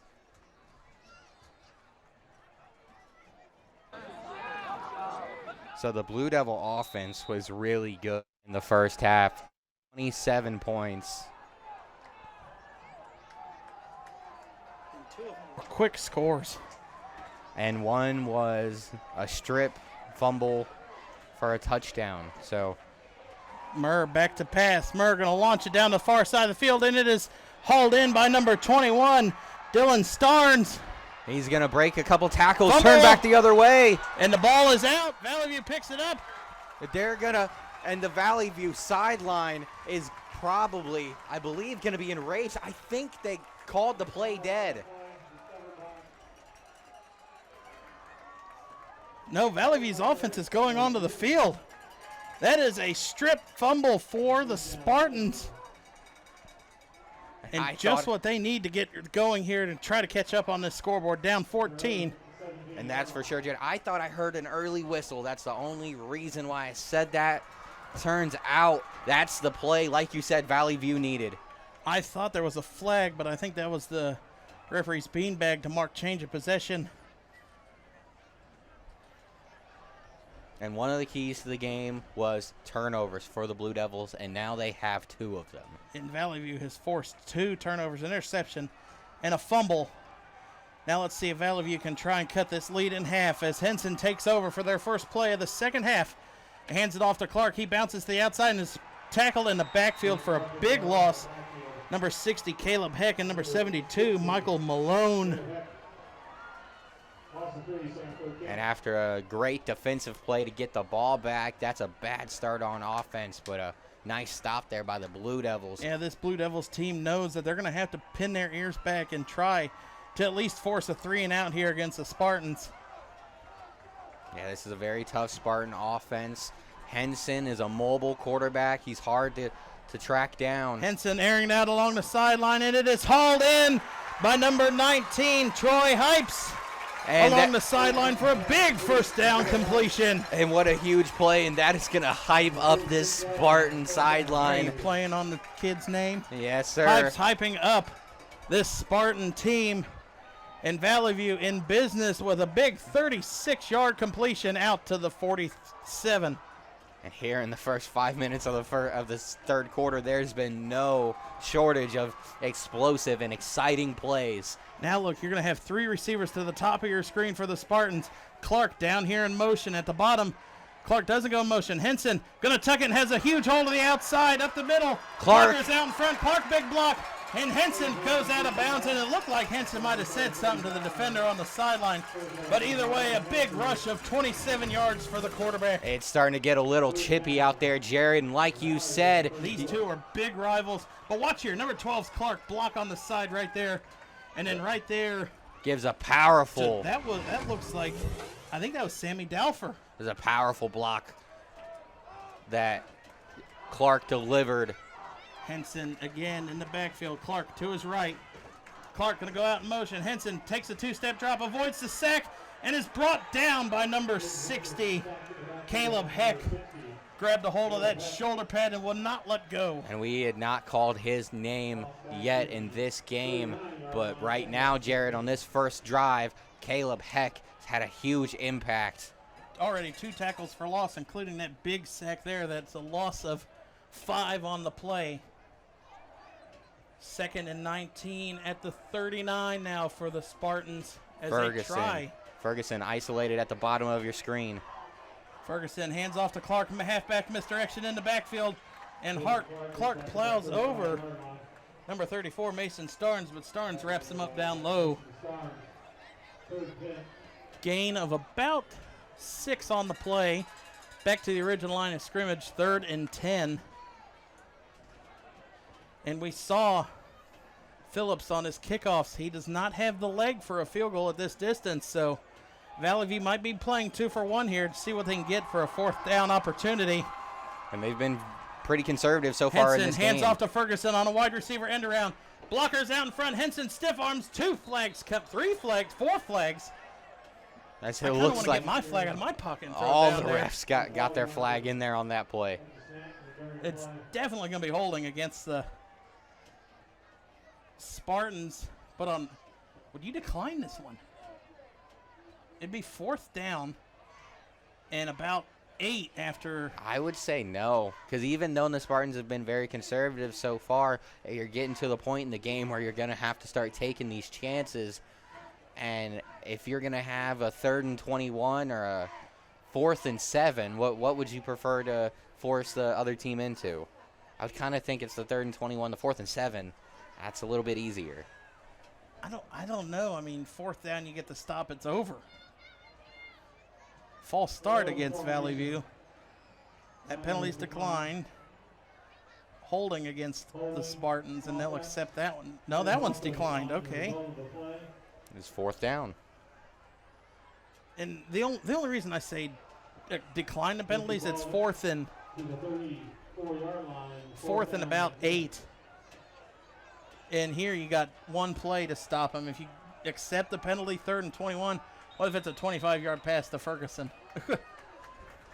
I mean, this one could be a very well a 10-yard pass to Ferguson on 4th down. 3 wide receivers to the bottom, 1 up top. Henson going to roll to his right. Blockers out in front. Henson going to keep rolling. Henson looks back the other way. Going to retreat back the other way. Breaks 1 tackle. Henson has room out in front. And another defensive holding. And there's a flag at the end of the play. And Henson is kind of barking at Mason Starnes. Those 2 had words earlier on this drive when Henson was knocked out of bounds. Things are getting a little chippy. In a rivalry game like this, these teams know what they're playing for. You see the sophomore quarterback walking off the field in frustration.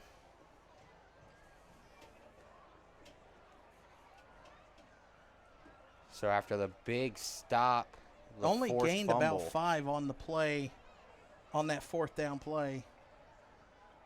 Unsportsmanlike conduct, dead ball against Valley View. And I think he just said on 5, Henson. So that's going to be 15 yards from the end of that run. And you see here, I mean, Henson was doing everything to keep this play alive. Just receivers were not being able to get open. Henson rolls back to the left. He's going to cut up field.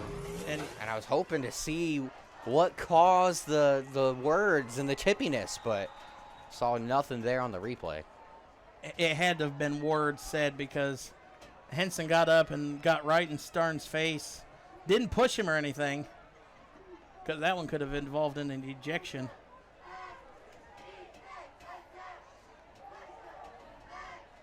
As Grady Lamb gets a carry there, gains about 2 or 3 on the play.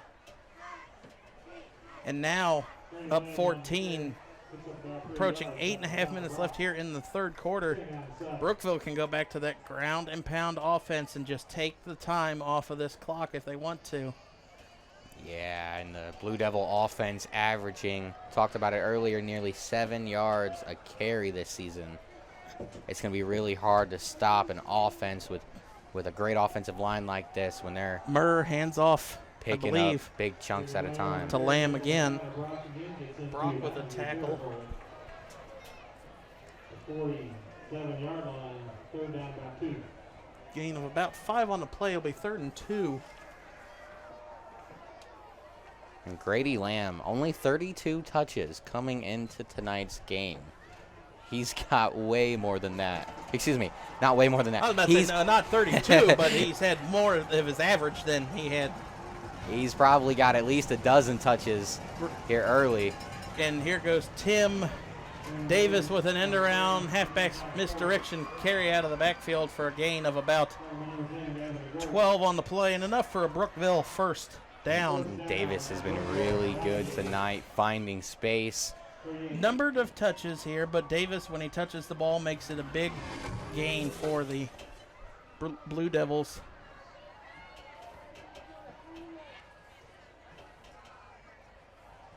Such an unorthodox lineup. 3 backs all lined up side by side in the backfield. As Davis is going to get this carry up the middle. Gains enough for a first down.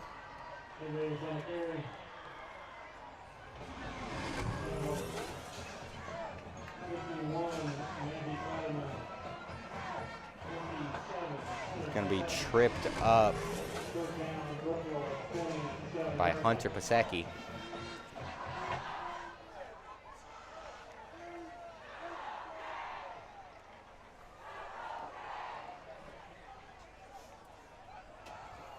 First and 10, ball on the 27. Hand off to Davis. Davis, another solid run, about a gain of 3 or 4 on the play.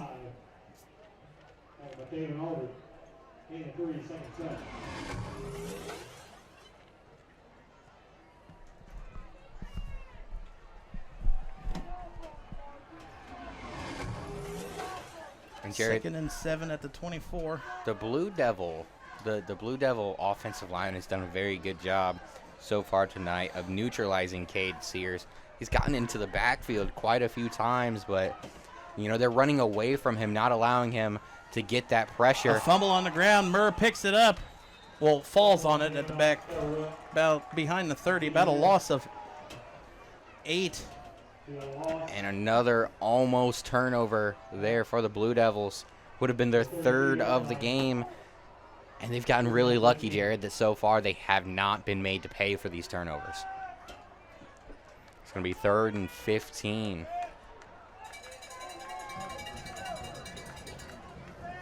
Gavin DeGroat has been coming on pressure on 3rd downs a lot in this game. Number 10 there on the left side of your screen. I would expect he brings more pressure here on this one. The officials are going to stop play as something's being said on the Brookville sideline. Maybe equipment malfunction, or the refs are saying somebody has to come out of the game. Now the refs are going to start wind the clock again. Then you feel this Valley View home crowd trying to get this defense to get a stop. Murr back to pass. Murr airs it out along the sideline, and it is almost intercepted by J.T. Ferguson. Ferguson went behind him to catch that one.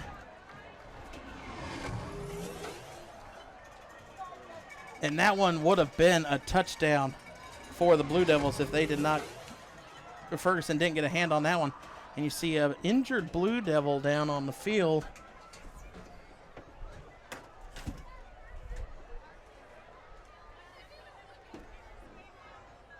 So both teams are going to walk away and take advantage of this as a as a touch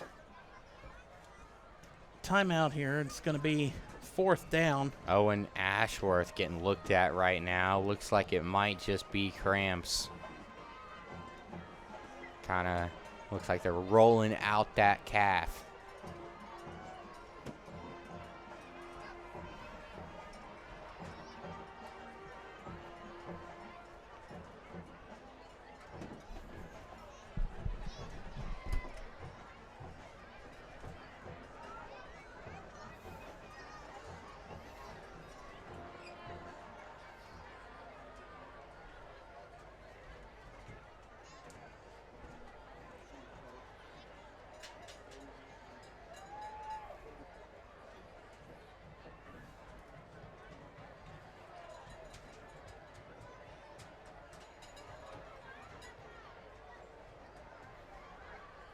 Coming out of the referee's timeout for injured Blue Devil on the play. Cramping.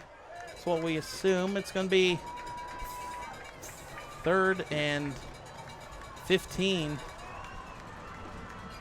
4th and 15. 4th and 15, sorry. And Murr's going to roll to the right. Murr going to take a sack in the backfield for about another loss of 2. Bryce Reed in there to finish him off on the play. So that was a great stop. One thing that the Spartans really needed here on this drive. And again, I mean, that's not having trust in your kicker. We've seen Jacob Wissinger. He's not been able to boot it down the field on kickoffs either. So, I mean, miss the field goal, they get it right there. go for it. They get it right there. You don't want to punt it and put it in the end zone, and they get it back out at the 20. Yeah, both of these kickers are very good, very talented, but this is no Will Holt.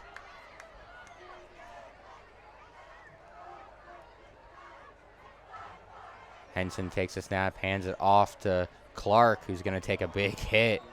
He's going to end up picking up about three or four on the play. Again.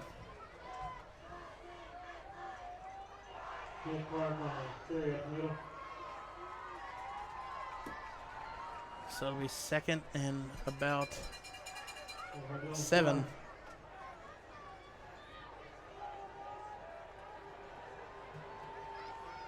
Two wide receivers split out to the top, 2 to the bottom.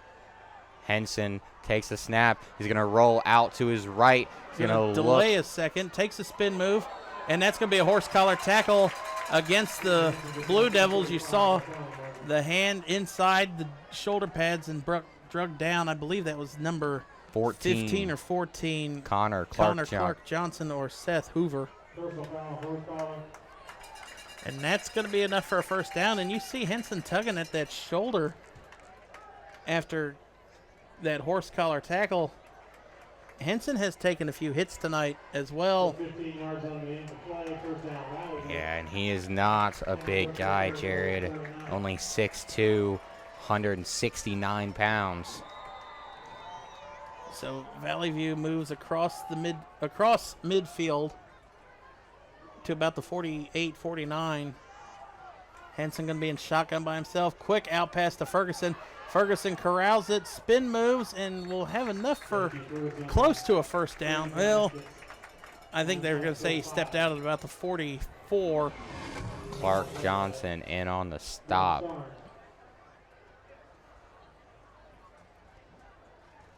Cade Sears with a really nice block help him seal off a lane. He was able to pick up about 6 on the play.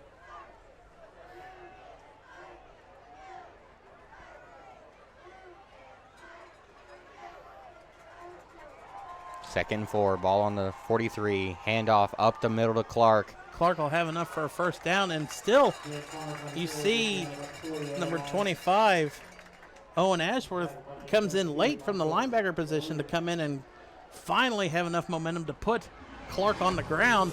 And Clark, it's taken 3 or 4 defenders to pull him down, and then Ashworth comes in with a little bit of attitude and toughness there in the end of the play. Enough for a first down, as we said.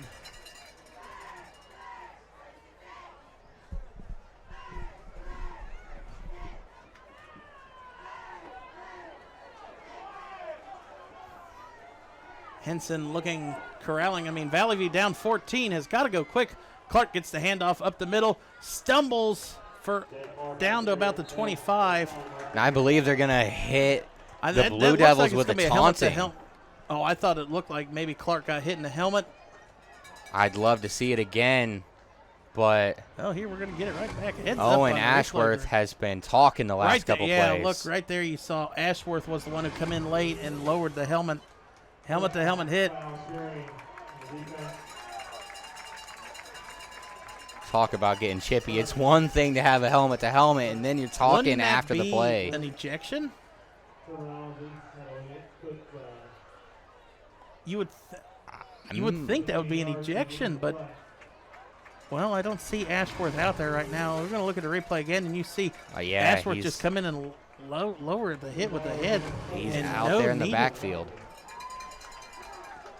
He's in the defensive secondary. Maybe it's not an injection in high school. Henson back to pass. Henson throwing to the end zone.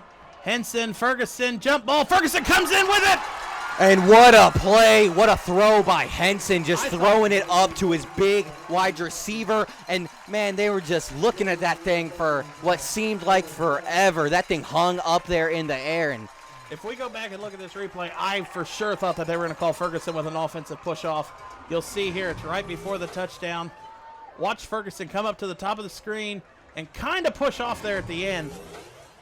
And Valley View lining up to go for the extra point cuts this to a 7-point game if they can make this Kick is up and good. And it is good. 27-20 lead the Brookville Blue Devils. 3:37 left here in the third quarter, so a whole lot of football left. And Brookville has got to come out, and they've still got to use their game plan of what they've brought in because they've moved the ball well. They just stalled at the end of that play. We're going to take a look at this replay again. And right there, that looks, it's not enough, but I've seen it called for a lot less. That's a really good replay by our guys in the booth, Jared. No, we're in the booth. They're in the truck. That's true. That's true. It's. I can't say it's been a long night. It's only 10-8 or 10-9, but so 27-20. Another back and forth game, 2 weeks in a row that we've got to cover, and we haven't even begun to delve into next week's matchup between the Fairmont Firebirds and the Miamisburg Vikings down at Holland Field next week, and I believe that'll be the Vikings homecoming. So we're going to get 3 homecoming games in a row. Yeah, and we'll definitely talk about that game a little bit later down the road as we get closer to the end of this game. But we've had a very exciting one so far here tonight. Highest scoring game, most competitive game we've had easily this season by far. And we're looking like we're going to come and have another photo finish like we did last week. The swip kick down the field. And it's going to be picked up by Davis looking for a hole. And he's going to run into one of his own defenders. Outside. Davis cuts it back in across the middle of the field. Davis finally tackled at about the 38-39 yard line. Nice cut by Davis. Put Cade Sears on his behind. Looking at the Kettering Health replay. That one, Swip kick, and it very kind of weird kick. It looks like It looked like he got the side of the ball to get it going and more rotating going up the field. And then the Blue Devils weren't quite sure who was going to come and pick up the ball. They see Cade Sears take a seat there on that play as Davis juking back and forth. So Brookville, chance to answer back at the Valley View touchdown. Going to have the ball to start here at the 39-yard line. Their best starting field position on a kickoff as number 34, Mason Starnes with a carry there.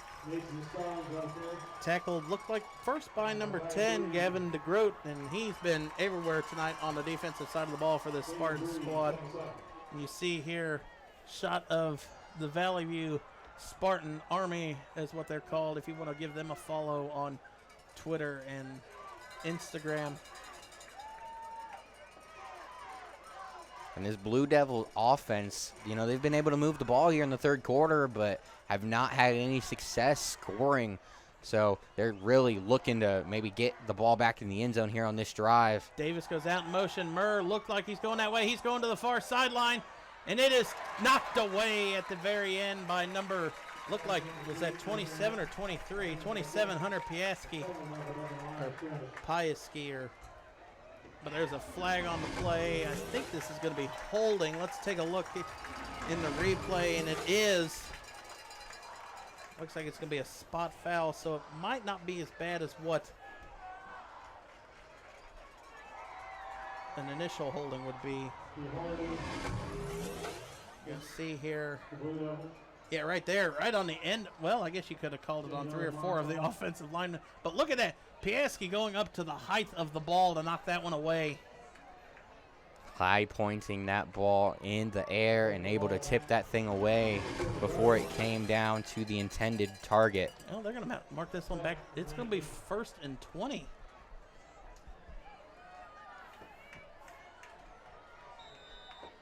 Knocks it all the way back to the 30. 2:40 left here, and Valley View's defense, if Brookville keeps trying to go with this delayed handoff or a late pullout by the quarterback, Valley View's going to pin their ears back and attack it as Murr's going to roll to the right. Murr's going to roll and be tackled for about only a gain of 3. Bryce Reed in to make the stop. I want to find out who number 42 is. He's been all over the field tonight. And also, look here on defense. Gavin DeGroat almost timing the snap count. He's been rushing the passer very hard from that linebacker position almost all game. And 4 people it took to block him. He's done a great job of making the Blue Devils offensive line uncomfortable tonight. 3rd and 15 from the 33. And, you know, something that has really kind of blown my mind tonight, Jared, is the amount of times that the Blue Devils have thrown the ball. Only 28 passing attempts coming into this game. They've at least thrown it for, I'd say, 15. That's what I was about to say. So Murr back to pass. Murr going to check it down to the receiver, and it is incomplete, intended to Daffler. And the pressure there by the Spartans, forcing the short pass to Daffler. It's 4th and 16, a minute 45 left in the 3rd quarter. I kind of want to, what does that number 12 here in a box mean? I don't know if you saw the Valley View student section, their sign when I saw that. I mean, number 12 for Brookville is Vincent Brookshire, and he's a tight end, and we haven't called his name at all. As Daffler's punt gets this one away better than the other one. And Clark is going to let this one roll. And it is hauled in by number 25, Ashworth. And Ashworth looked like he tried to push Clark into the ball. And there's that sign that number 12 put you in a box. Okay. So they're talking about Clark locking the defenders up. Now we're going to get the roller coaster. We got to stay on this one. Then number 2 put him in a That's box. Ferguson. I guess Brookville's in a box. But this was one of my favorite parts of when we get to watch a student section. He's getting another great shot from the field cam tonight. And we had some fun last week in the Firebird student section. We're going to have to go back over there and get into the student section again next week as Henson comes out throwing on the first pass, completes it to Hypes. Hypes might have enough for a first down. It's a good job by the strong wide receiver. Big frame, 6'5", 260. Excuse me, 160. I was about to say, that goes from receiver to tight end weight level. And his good job keeping those legs churning. And it's going to be 2nd and 1. I thought it was closer. I thought he got across the 35. Clark gets the carry. Clark bounces out, and Clark is tackled in the backfield by number 60, Caleb Heck again. As well as number 54, Aiden Heimer. So does that mean now can Heck say that he put Clark in a box? I don't really get what that means, but I mean Clark, 2 out of the 5 attempts he's had so far in this second half rushing, Heck has put him in the backfield for a loss. 3rd and 3 here as we approach 3:30 left, or 30 seconds left. I read the far clock number, and Henson might have enough for the first down.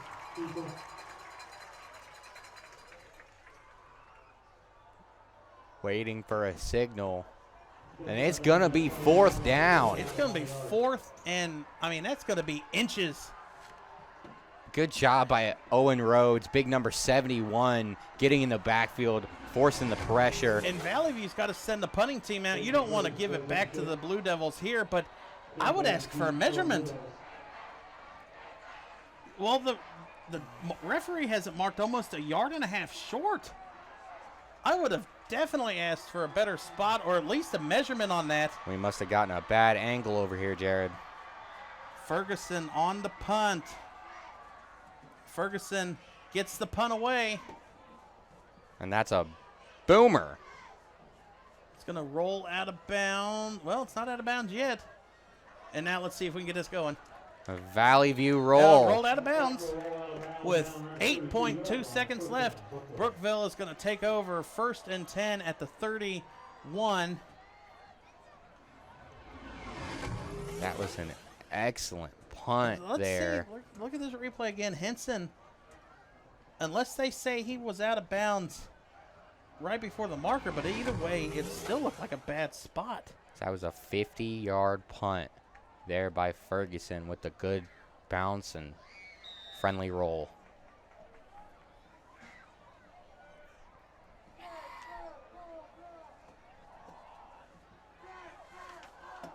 First and 10 here for the Blue Devils at the 32. Davis, or no, that is Ashworth with a big tackle in the backfield for about a 2-yard loss. And now Cade Sears is down. And that is going to do it for the third quarter. Brookville holding on to a 7-point lead, 27-20, with the fourth quarter to go. Of the third quarter, after 3 quarters, Brookville 27, Valley 20. Now, if you're the Spartans, you got to hope Sears is okay. As he's one of their best defenders. And what looks to be a disaster, it looks like TJ Ferguson is also down. JT Ferguson, I apologize.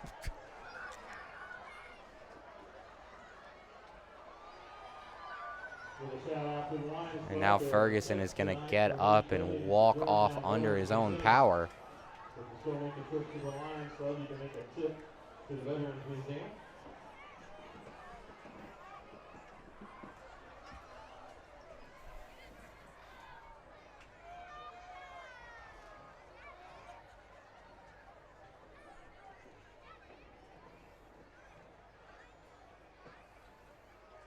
Got an update on Miamisburg. They're trailing 16-14 to Northmont. They just started the fourth quarter.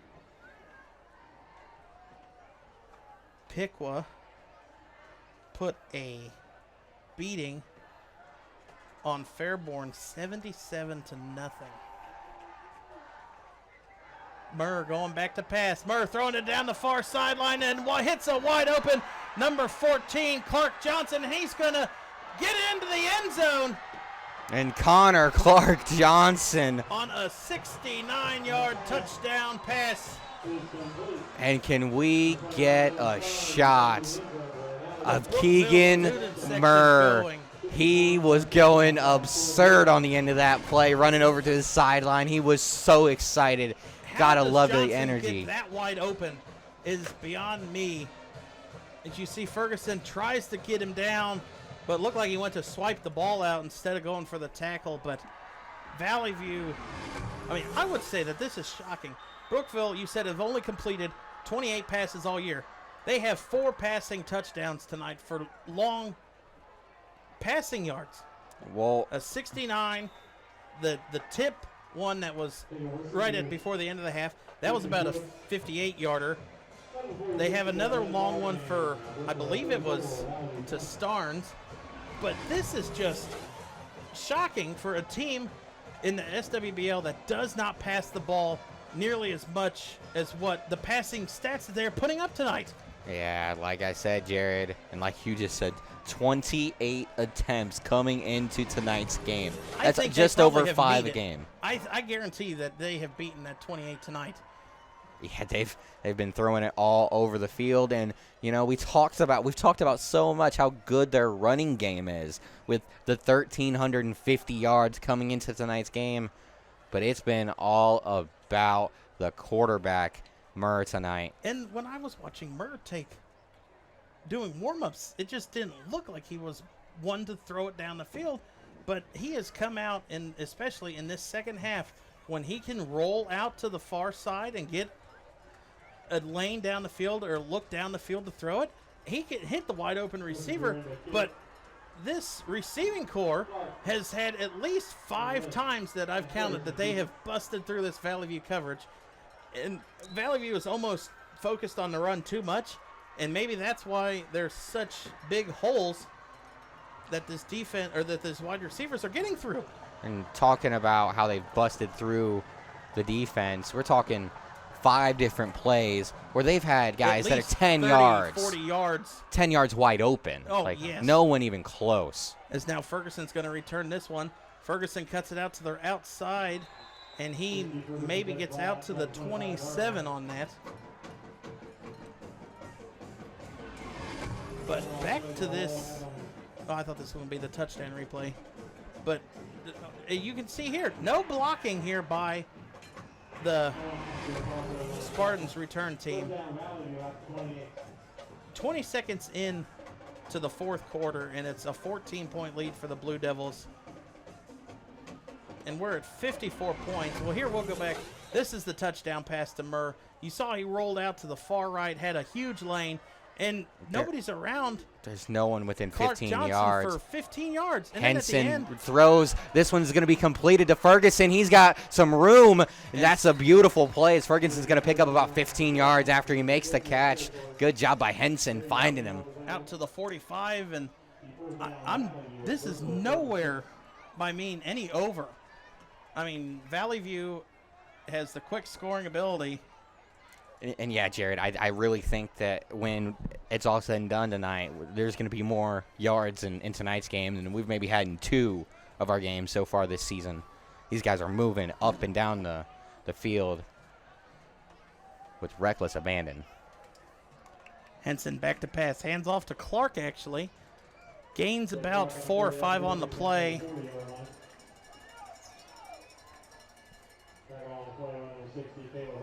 Heck with another tackle here in the second half. Definitely calling his name a lot more than we did the first half. Got to be really impressed with the job that Clark has done running the football. He really kind of looks like in the first half he was getting banged up, but the later we get into this game, as we get to the later stages, looks like he's running stronger. Henson back to pass. Going to throw it down, hauled in by Ferguson. Breaks one tackle at the 30, and it's going to be pushed out of bounds at about the 26.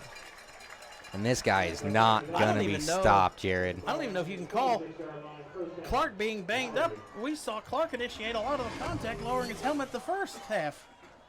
You see here, at first I thought Henson was going to tuck it and run, but then he sees Ferguson get wide open. And he just will not be stopped. Ferguson has been so effective this year. And Valley View taking their time with this one. With the ball, with Ferguson getting pushed out of bounds, they're definitely going to take time to get the right play. Henson back to pass. Henson going to roll to the right and is tripped up in the backfield by number 54, Aiden Heimer. I haven't called his name a lot in the backfield tonight, but Heimer gets through. And now this Blue Devil student section is really starting to get into it. So we've seen our cameraman has made it over to the away side. And that's a pretty packed student section for about a 35-minute drive. Yeah, it's not a short trip out here, but you got a successful team. It's easy for the fan base to travel. Dumps it off to Clark, and Clark gets out back to the 30, but will gain about 5 or 6 yards back. But it's going to be third and probably about 13, 14. Just nobody there to block number 24, Sammy Daffler, off the edge. It's a nice job trying to set up the screen, but Blue Devil defense not fooled on that one. And you don't like to call it, especially how good this game's gone. Henson back to pass. Henson going to the middle of the field, and it is incomplete. And now 4th and 4, and you see there the Brookville student section knows they're on camera. I don't know if I'd be holding up the W sign yet. It's a little early for that one. At least it's not the soccer chant. I believe that we will win. I cannot stand that one. Especially, I've seen student sections start calling it too early, and it's ended not in the win for them. Henson going back, throwing to the end zone on 4th down, and it is hauled in by number 33. That is Micah Valentine. And just like that, now the Valley View student section is up on their feet. I was looking at the game schedule for next week. And talk about the quick strike ability. Valenti, this is his 2nd reception of the game. But none bigger than this on 4th and 15. Valenti just gets it dropped right in the breadbasket. He's just able to outrun Tim Davis. Phillips on to attempt this, and it is up, and it is no good. Looked like he missed it wide right. So that's going to complicate things for the Spartans. See on the MVCC replay. He just pushed it too far right. And now that guarantees that you're going to have to go for 2 if you're the Spartans, if you get another touchdown.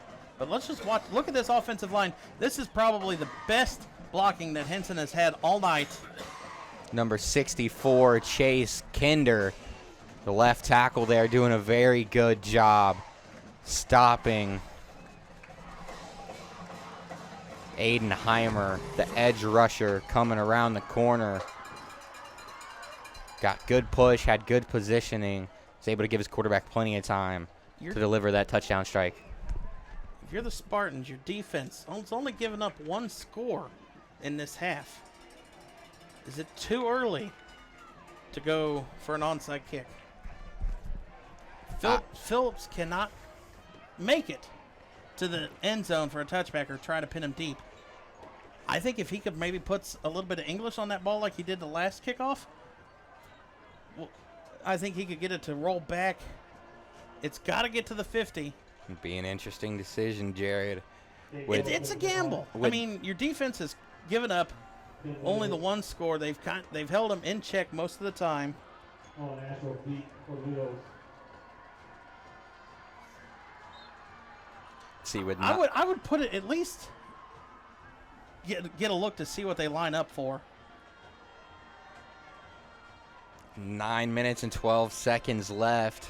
We will see what Valley View is thinking as they're going to boot that one down. Talking about how he can't get a touchback, and he sends that one about 2-3 feet into the end zone. I don't know if you realized, but I mean, we were talking about when Brookville started throwing up the W sign.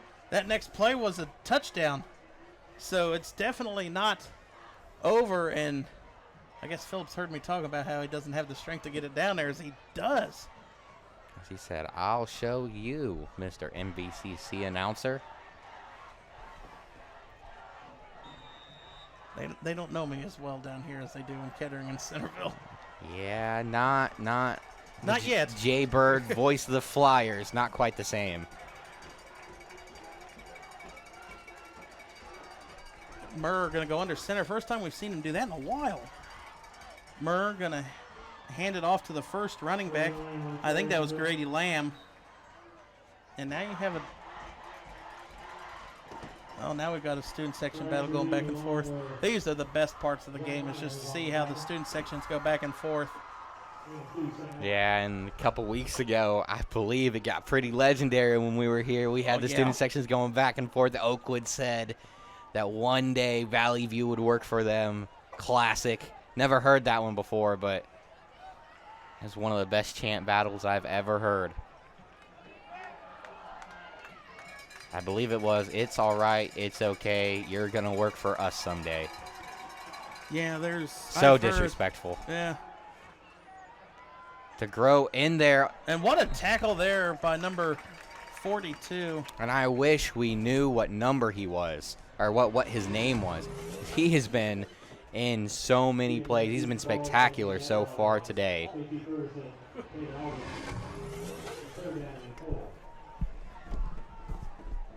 But holds Murr only for about a gain of 3.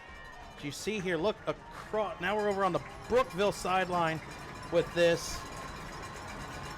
For this big third down here for the Spartans, trying to get up this defense. The student section's loud. Murr going to take it, roll to the right. Murr's going to cut upfield, and it's going to be tackled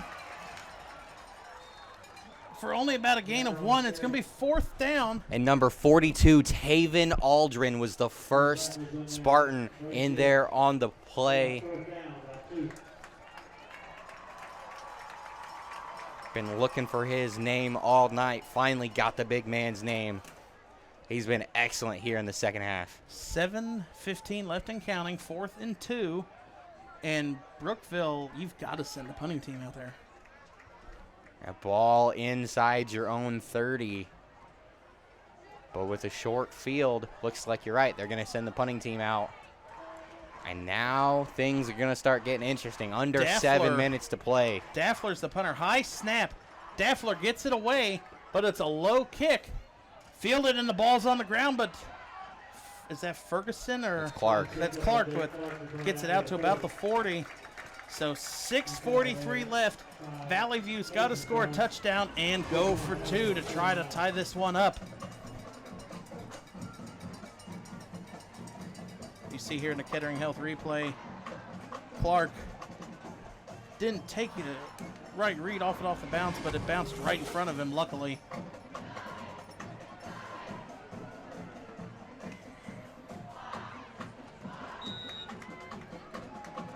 Now the sophomore quarterback back out onto the field. Henson for the Spartans. Back to pass. Going to throw a quick bullet to Ferguson. Check down right in the middle of the field. But it'll be a gain of about 7, maybe 8. Ferguson's going to get the. He's going to receive the pass and get down quickly. They're going to say it's a gain of 9 out to the 48. And now with that being left in the middle of the field, I would start to work a little bit quicker if I'm the Spartans here. Yeah, not a lot of time left, Jared. Clark, no, Henson's going to pull it out, throw it out to the running back out of the backfield. That is number 32, Jedrick Lynch.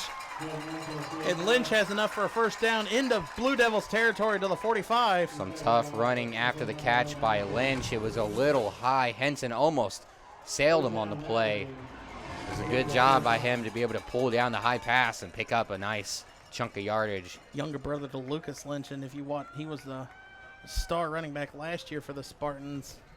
He graduated. He was the homecoming king, presenting the homecoming king this year. And here's a nice view over the shoulder of Gabe King for the Blue Devils as the Spartans are starting to march down the field. Henson back to pass. Throws it quick to the outside to Hypes. Hypes will have enough for a first down, and he might get out of it. Oh, the rest are going to say he stayed inbounds. And Hypes, that's his 3rd catch of the game. Might just be this 3rd catch of the half, too. I don't think we called his name in the first half, but enough for a first down pickup here for the Spartans as they're down to the 33. He was not heavily involved in the first half, but calling his name quite a bit here in the second. Henson back to pass. Hands it off to Clark. Clark up the middle for about a gain of 4. It's going to be 2nd and 7 to at the 30. So we're approaching 5 minutes left here in the 4th quarter.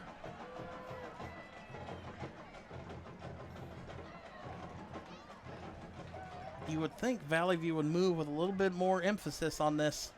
Trailing by 8. Henson back to pass. Throws it to sideline. Hypes. And Hypes wisely gets out of bounds. Nice chunk up pickup there for about a gain of 8 or 6 on the play. It'll be 3rd and 1.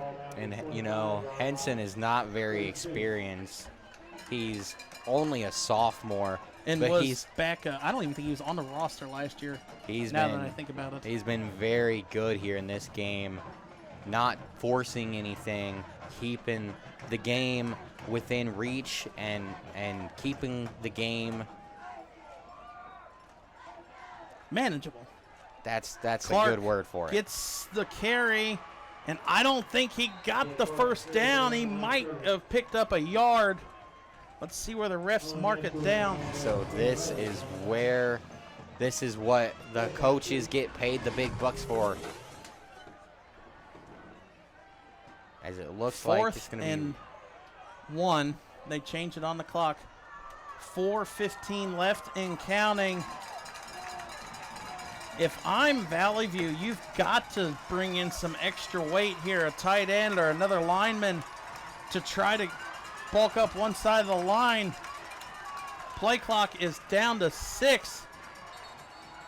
And Valley View quickly calls a timeout as the play clock was down to about 3. Just got to like the decision from Coach to kind of see what the Blue Devils are going to throw at you. Come back, maybe have a better play drawn up.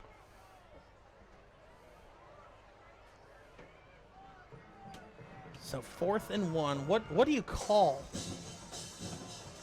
I mean, you cannot say a handoff to Clark because Heck has gotten in the backfield so many times in this second half. And, you know, I wouldn't say a handoff to Clark, but I would say maybe a screen pass to Clark. They've been pretty effective with those screen passes. And when Clark is able to get into open space, he's such a dangerous playmaker, as it always takes multiple defenders to bring him down. It's either got to go somewhere to Clark or it's got to be a quick check down to Ferguson, I think. And you know, Jared, it's actually, now I'm starting to wonder, what happened to Austin Stidham? We have not called his name at all here in the second half. Clark gets the handoff. Clark will have a first down for the Spartans. Walt Adams in on the stop for the Blue Devils, but he was not able to get there in time. That was a pickup of 2.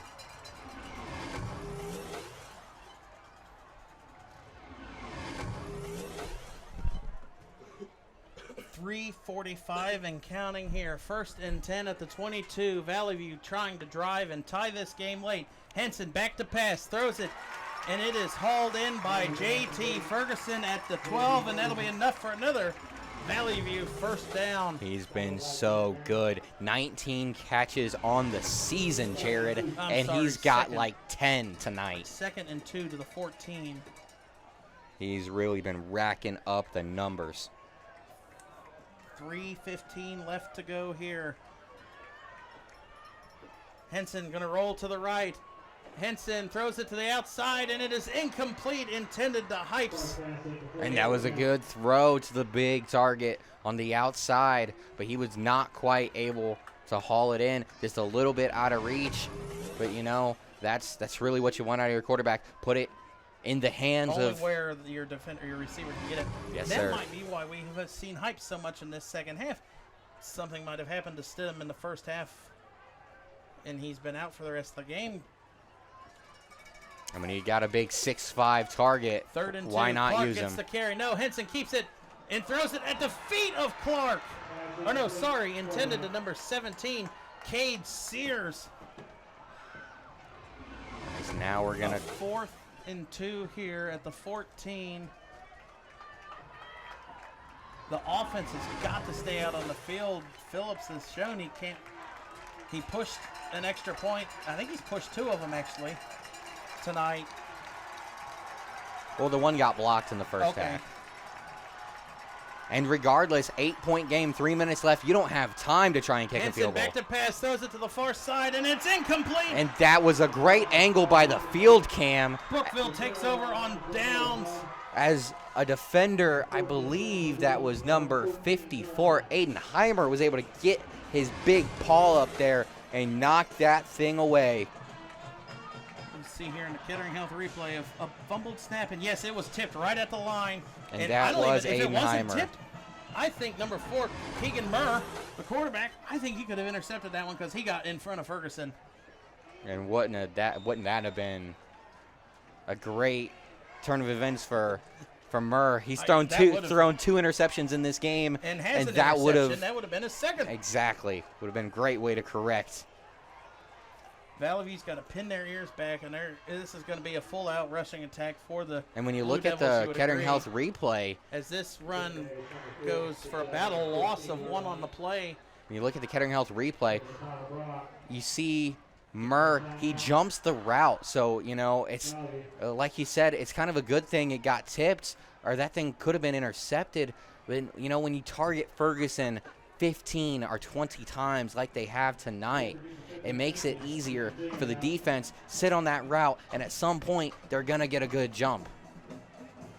Going to take number 537, 4, 3, 6, 1, 5, 37.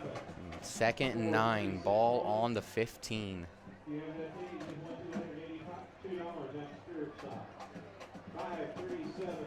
Valley View called their first timeout. 2:53 left here. Valley View clinging to their defense, trying to force a 3-and-out quickly. 2:53 left here in the ball game. An 8-point lead for the Blue Devils from Brookville.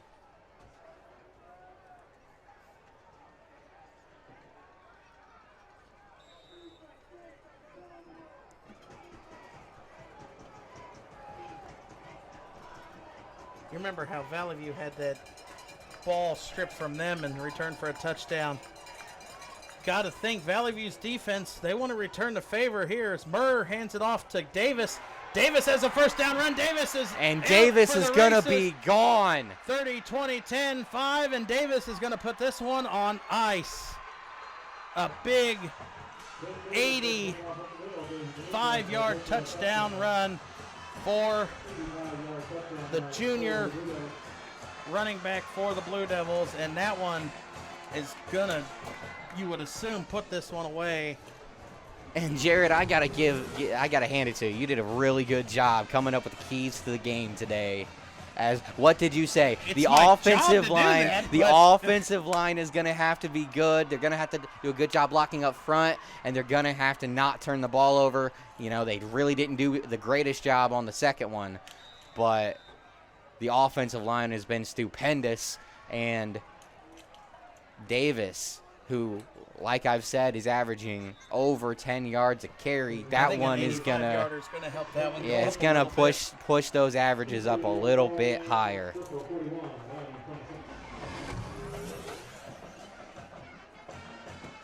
As number 14 comes out of the backfield, Connor Clark Johnson. He's made a bunch of big plays here in the second half, able to seal the hole, and there was a lane the size of a freeway lane there, Jared. So much room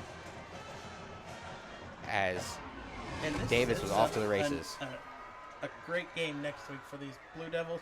They're going to go and play and take on first place Eaton next week at Eaton.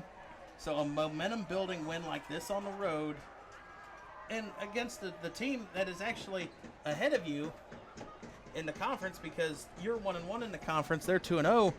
This one's going to put you ahead of them, and now next week you got to take on the first place team in the division. Well, not only are they playing the first place team in their division, but we were talking to one of the local Valley View guys who really knows this program very well before the game, and he said that for Brookville, this game every year for about the last decade has been a real, it's been the turning point in the season for the Blue Devils. They've come into this game often the last decade, 4-1, 5-0, and then they've struggled after this game because the Spartans such a good program.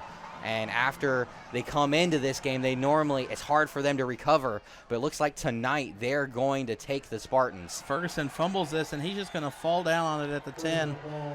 He could have picked it up if he wanted to, but don't want to risk turning it over again. 2:37 left. Ball spotted at the 11.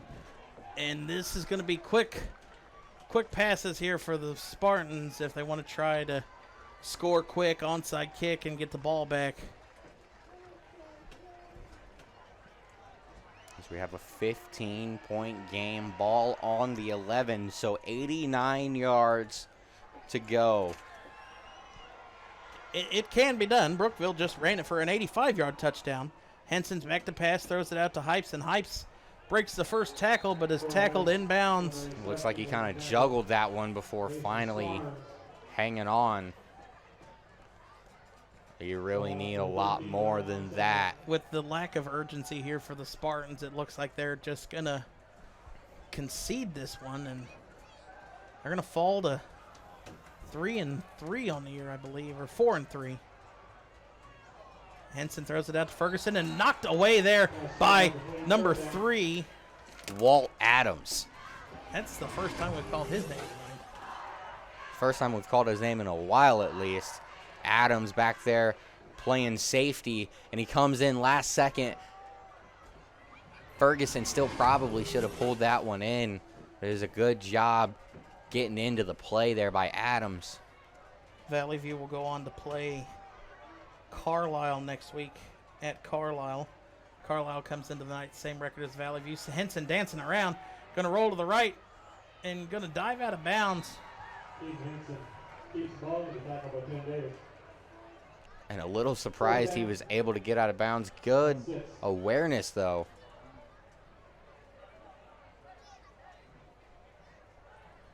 As it is now 4th and 6, and what is a last gasp for the Spartans.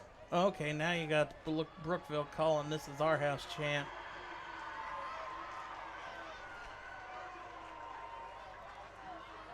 I think it's over when you got that chant going on. Henson back to pass, going to throw it out, intended to Valenti, yeah. Pass incomplete. Brookville's going to take over on downs. Henson is very irritated. As you see, he ripped his helmet off on the field, and that could have been a penalty. Brookville's going to take over on downs at about the 15-yard line, and they're a couple knees from moving on to 5-1 on the year and taking on first place Eaton next week. What is usually a turning point game in the season. This is definitely a turning point in the right direction for the Blue Devils. Kind of getting a monkey off their back when it comes to playing the rival Spartans. And like you said, going to be 5-1 going into next week's contest.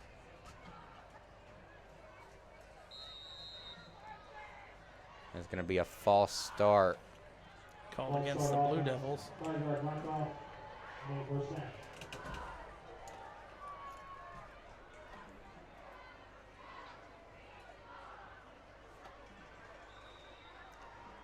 Looking back at history, the last few meetings between these two, last year they did not play in 2020. 2019, Valley View beat them 35-0 the last week of the season. 2018, Valley View beat them 24-0. Grady Lamb on the carry.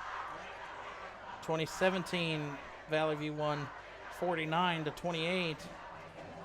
And there you go, Jared, your favorite chant of the evening. I believe that we've just won. Now that they can have it, Valley View, I'm back to 2015. This is 6 years in a row. And the 2015 was the last year that Brookville beat them. It was 42-21 in that game. Very similar score to what we have here tonight. In that game, again, it was another rushing attack by Valley View, or by Brookville. They had a running back go for 12 carries for 235 yards. And 3 touchdowns. Get much better than that. I wanted that guy on my fantasy team. I don't think you're first in waiver wire pickup. I'm definitely not. And then a handoff here. Lamb with another carry. And so now I guess would probably be a pretty good time to look forward to next week, which is Fairmont and Miamisburg. Let's go ahead and see what happened with those two tonight. Because last week, Fairmont took their first loss of the season, and what was a sensational nail-biter down to the wire. Down to last play. As Fairmont's going to come in. They're going to come in losing their last 2 against this game. They lost to Springfield tonight. And Miamisburg come from behind to win to beat Northmont 22-16. So momentum definitely on the Vikings side. Miamisburg has only suffered 2 losses on the year, same as the Firebirds. So it's going to be an interesting one next week down in Holland Field. And the one was to Upper Arlington, correct? Or was that Springboro? That was Springboro. Oh, yes, Miamisburg's my bad. losses to Centerville and Wayne. Well, Fairmont's losses are to Springboro and if you're Springfield. going to lose to anyone in the G-Walk, it might be Centerville and Wayne. Those might be the teams. Those are two of the more historic ones, but as of late, I mean, Springfield, Northmont have started to come away and put their names in cement as G-Walk contenders, and nobody's undefeated now, I think, in G-Walk. As number 11, Braden Gibbs comes through and gets a tackle there. Grady Lamb on the rush. So we're going to come into next week's game with Drew Baker. Drew Baker. I'm going to assume he has well over 1,000 yards by now. He had 900 before today's game started. Averaging almost 200 yards, above 200 yards a game.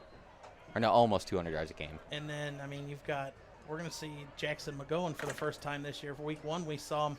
I think he had a broken hand. And he had an amazing one-handed grab when the Vikings played Alter at mid. He had one that he went up and backwards for. You remember seeing the play. Yeah, talk about an SC top 10. It's going to be a good game. Miamisburg definitely runs the ball a lot, or throws the ball a lot. Fairmont runs it a lot. So you're going to have power versus power going into that one. And that one could be as very well as what it was last week. Whoever has the ball last might win. But it'll definitely be a good back and forth game. Fairmont has won that game, I believe, 5 years in a row. But let me check that for sure.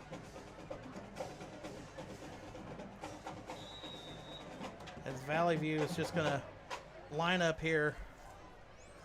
Henson is going to take the snap. It's a back to pass. Going to roll He's around going to try to the to right. escape. Henson going to launch it down the field. And it is intercepted. Intercepted by Walt Adams. And that is going to do it.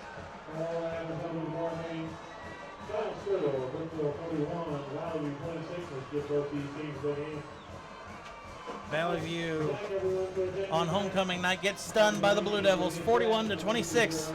Your player of the game is going to be number 4, Keegan Murr for the Blue Devils, coming out and having his best passing performance of his career, and also getting an interception on the defensive side of the ball. Yeah, Jared, he was so effective in this game. He's been very efficient all season long. Now he's up to 11 passing touchdowns, only 2 interceptions. Great job by the young quarterback. That one will do it here in Germantown. Again, Brookville wins 41-26 over the Valley View Spartans. Signing off for the rest of Miami Valley Communication crew, Jared Bergstrom and Andy Horton up in the booth. The producers down in the truck. And again, thank you, Kettering Health, for one final time. Good night, folks, and we'll see you next week down at Holland Field at Miamisburg as the Firebirds will come in and take on the Miamisburg Vikings.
quick slant out. And another incomplete pass intended there to number 2, Jake Kenner. Yeah, if you're the Eagles, you have to get up on this defensive play and force the quarterback to make an error.